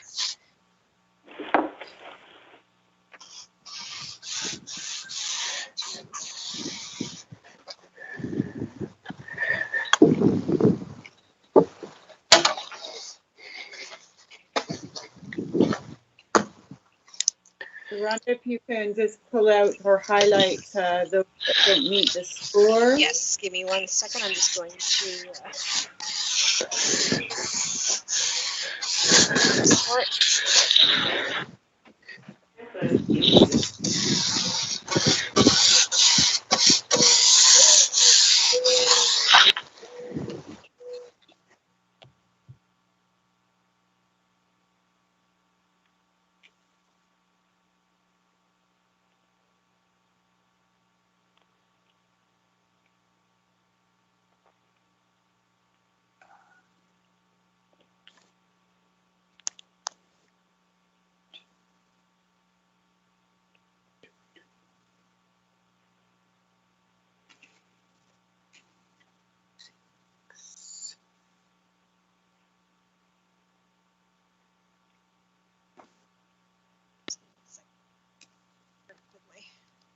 We're almost done here, guys. Lunch. I won't say lunch is delivered.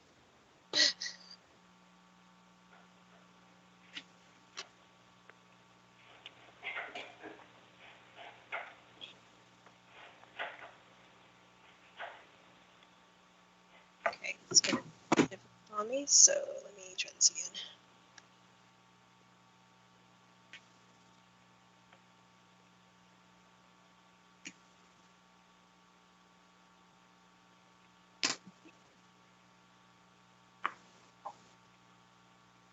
I think by the time the COVID's over, my hair is going to be down to my waist.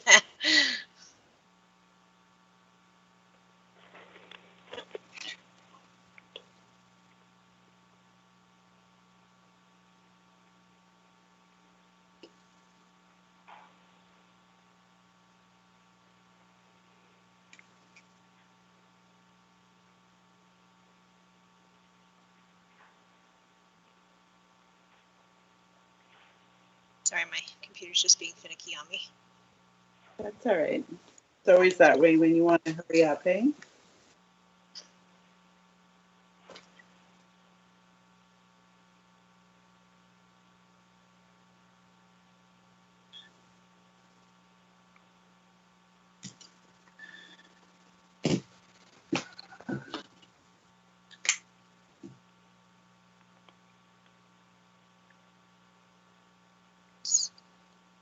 Second here. Try it this way. So use it.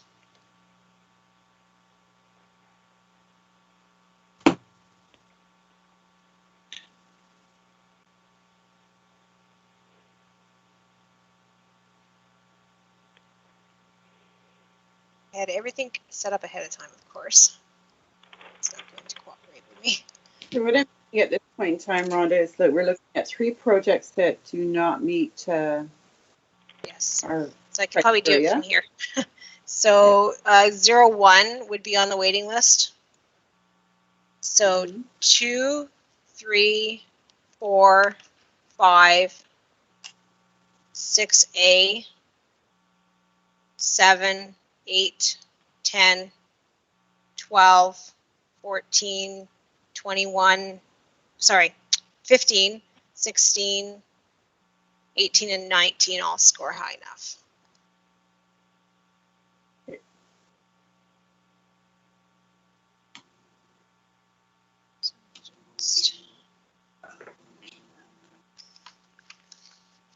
Sure, my things haven't changed.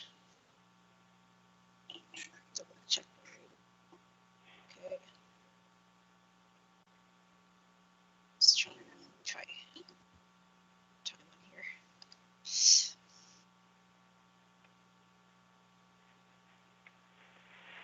Just want to tell you how far we can go on the funding.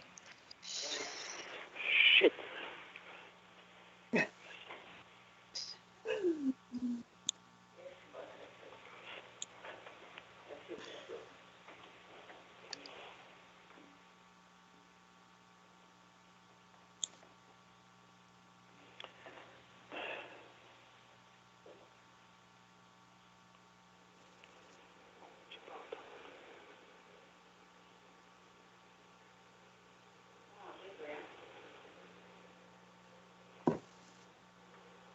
Just want to make sure my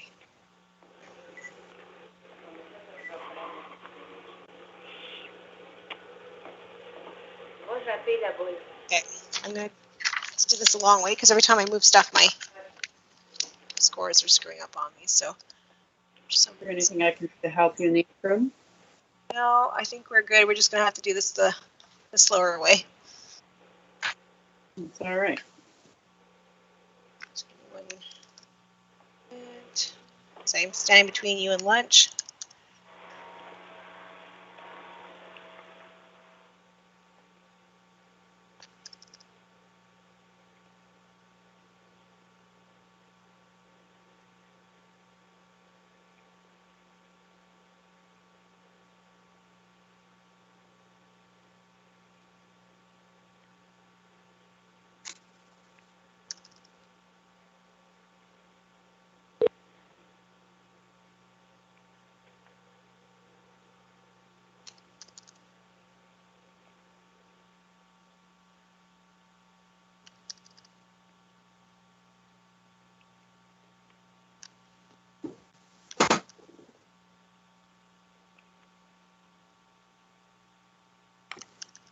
I just need to replug in the amounts here so I can tell you how much funding is allocated.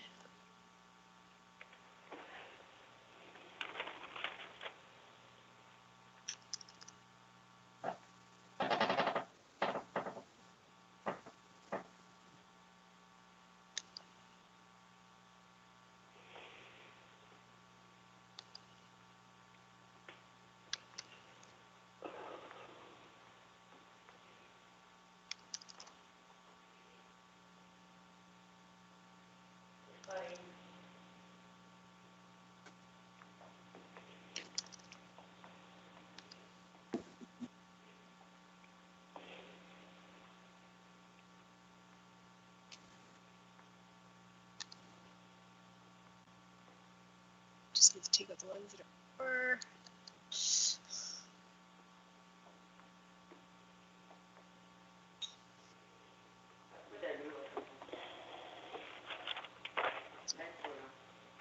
So it looks like all the ones that are approved, we have a slight over allocation of $173. Let me just double check my math here.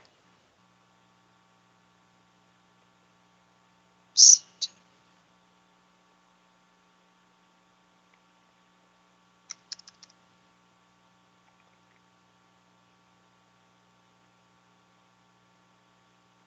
Okay, so I have a slight over allocation for all the projects that are approved. We have $60,673.50 in requests. I'm just double checking.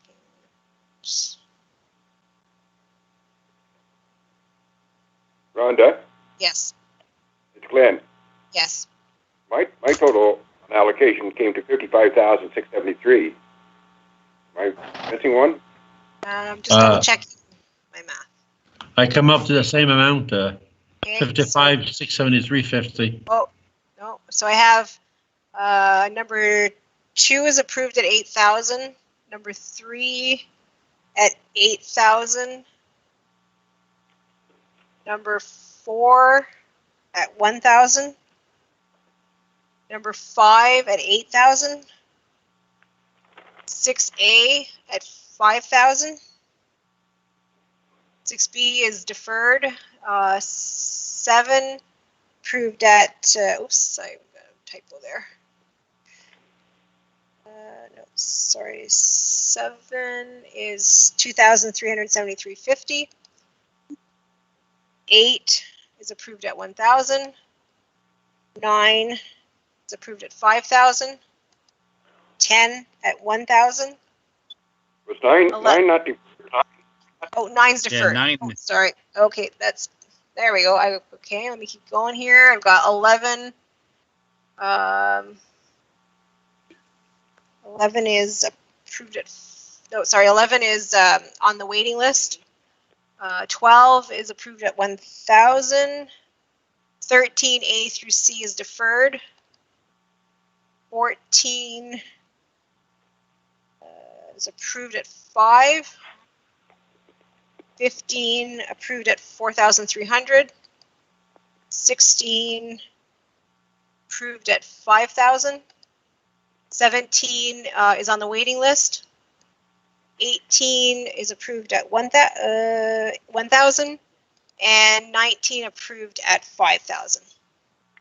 So that brings us to 59,673.50.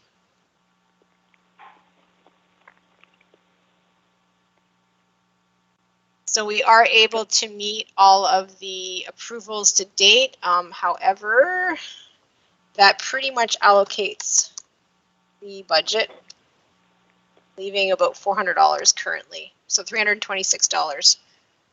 So Rhonda, Yes.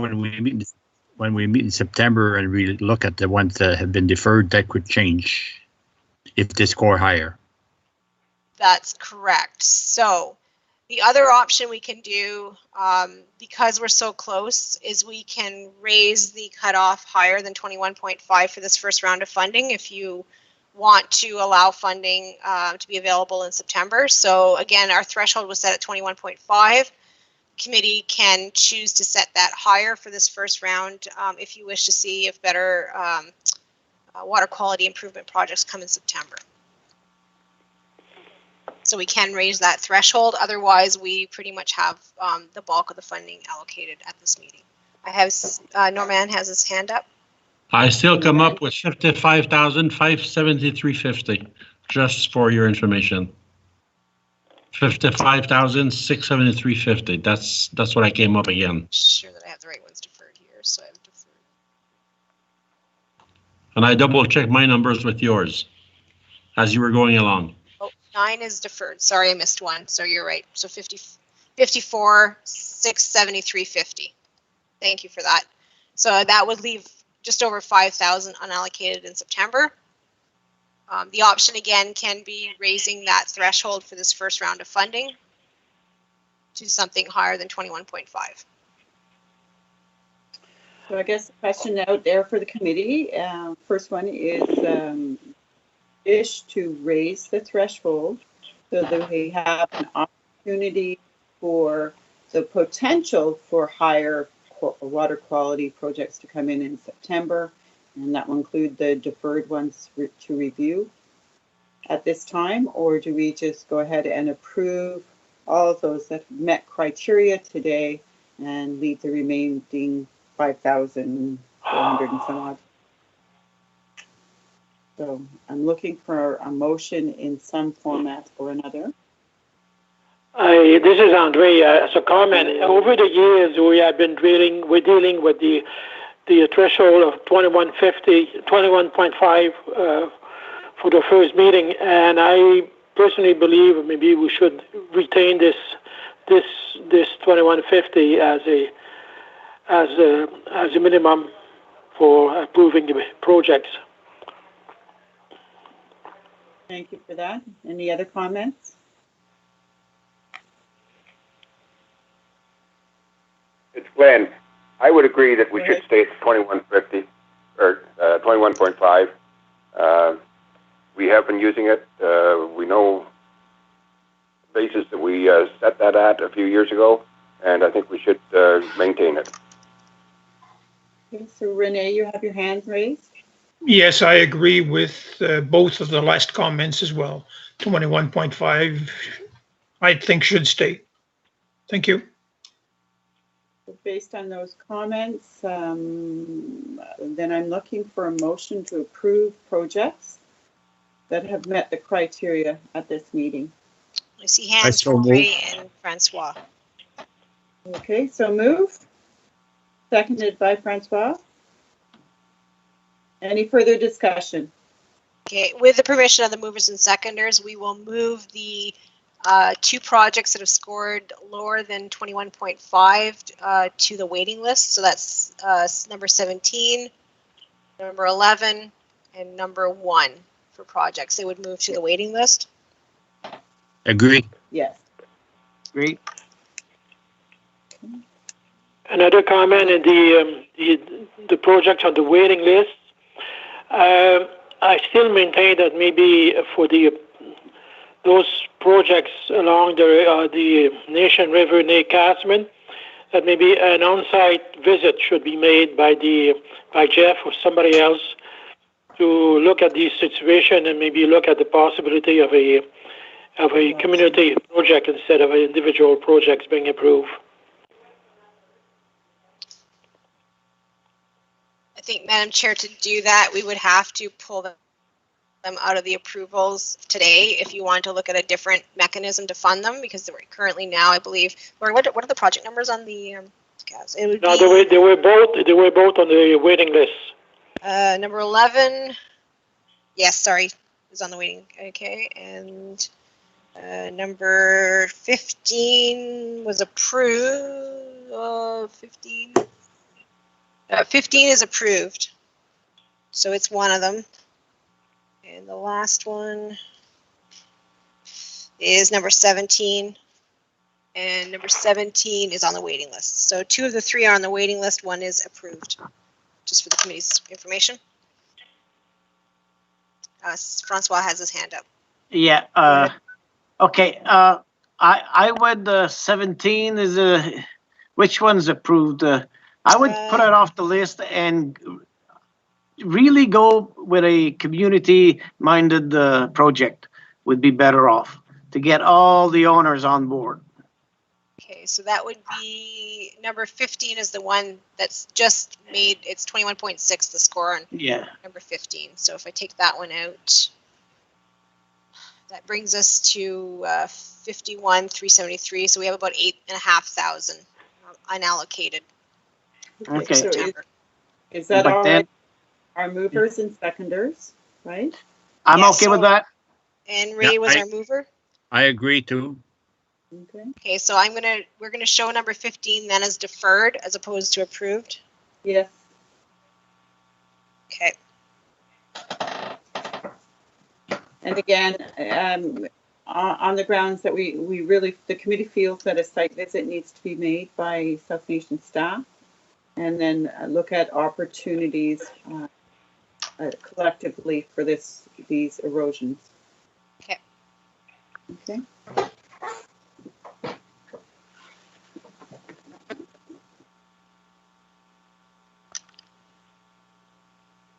Don't see any other questions or hands raised, Madam Chair. Okay, so I'll call the question. Anyone opposed to the motion? And that is to approve the projects, defer 6 and 3 on the waiting list.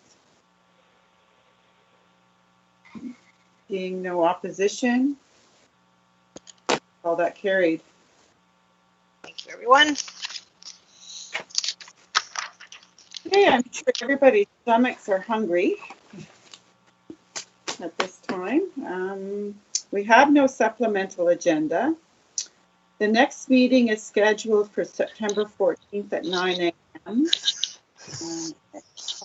There is that. And Madam Chair, we'll confirm if that will be a virtual meeting or not closer to the date. Of course, we need to wait for social distancing and gathering numbers to change before we can meet in person. So we will confirm closer to the date if it's a virtual or in-person meeting. Perfect. Perfect. So with that being said, I'm looking for a motion to adjourn. Thank you, everyone. And your pictures as we go through this. So I'm for adjournment. So move with Andre. Okay, thank you, Andre. And again, thank you everyone for joining in. Rhonda, is there anything else you need from me as the chair? Nope. We are good, Madam Chair. Thank you very much, everyone, for a good meeting. Okay. Bon appétit. Bon appétit. Thank you. Good afternoon, everybody. Bye, everyone. See you later.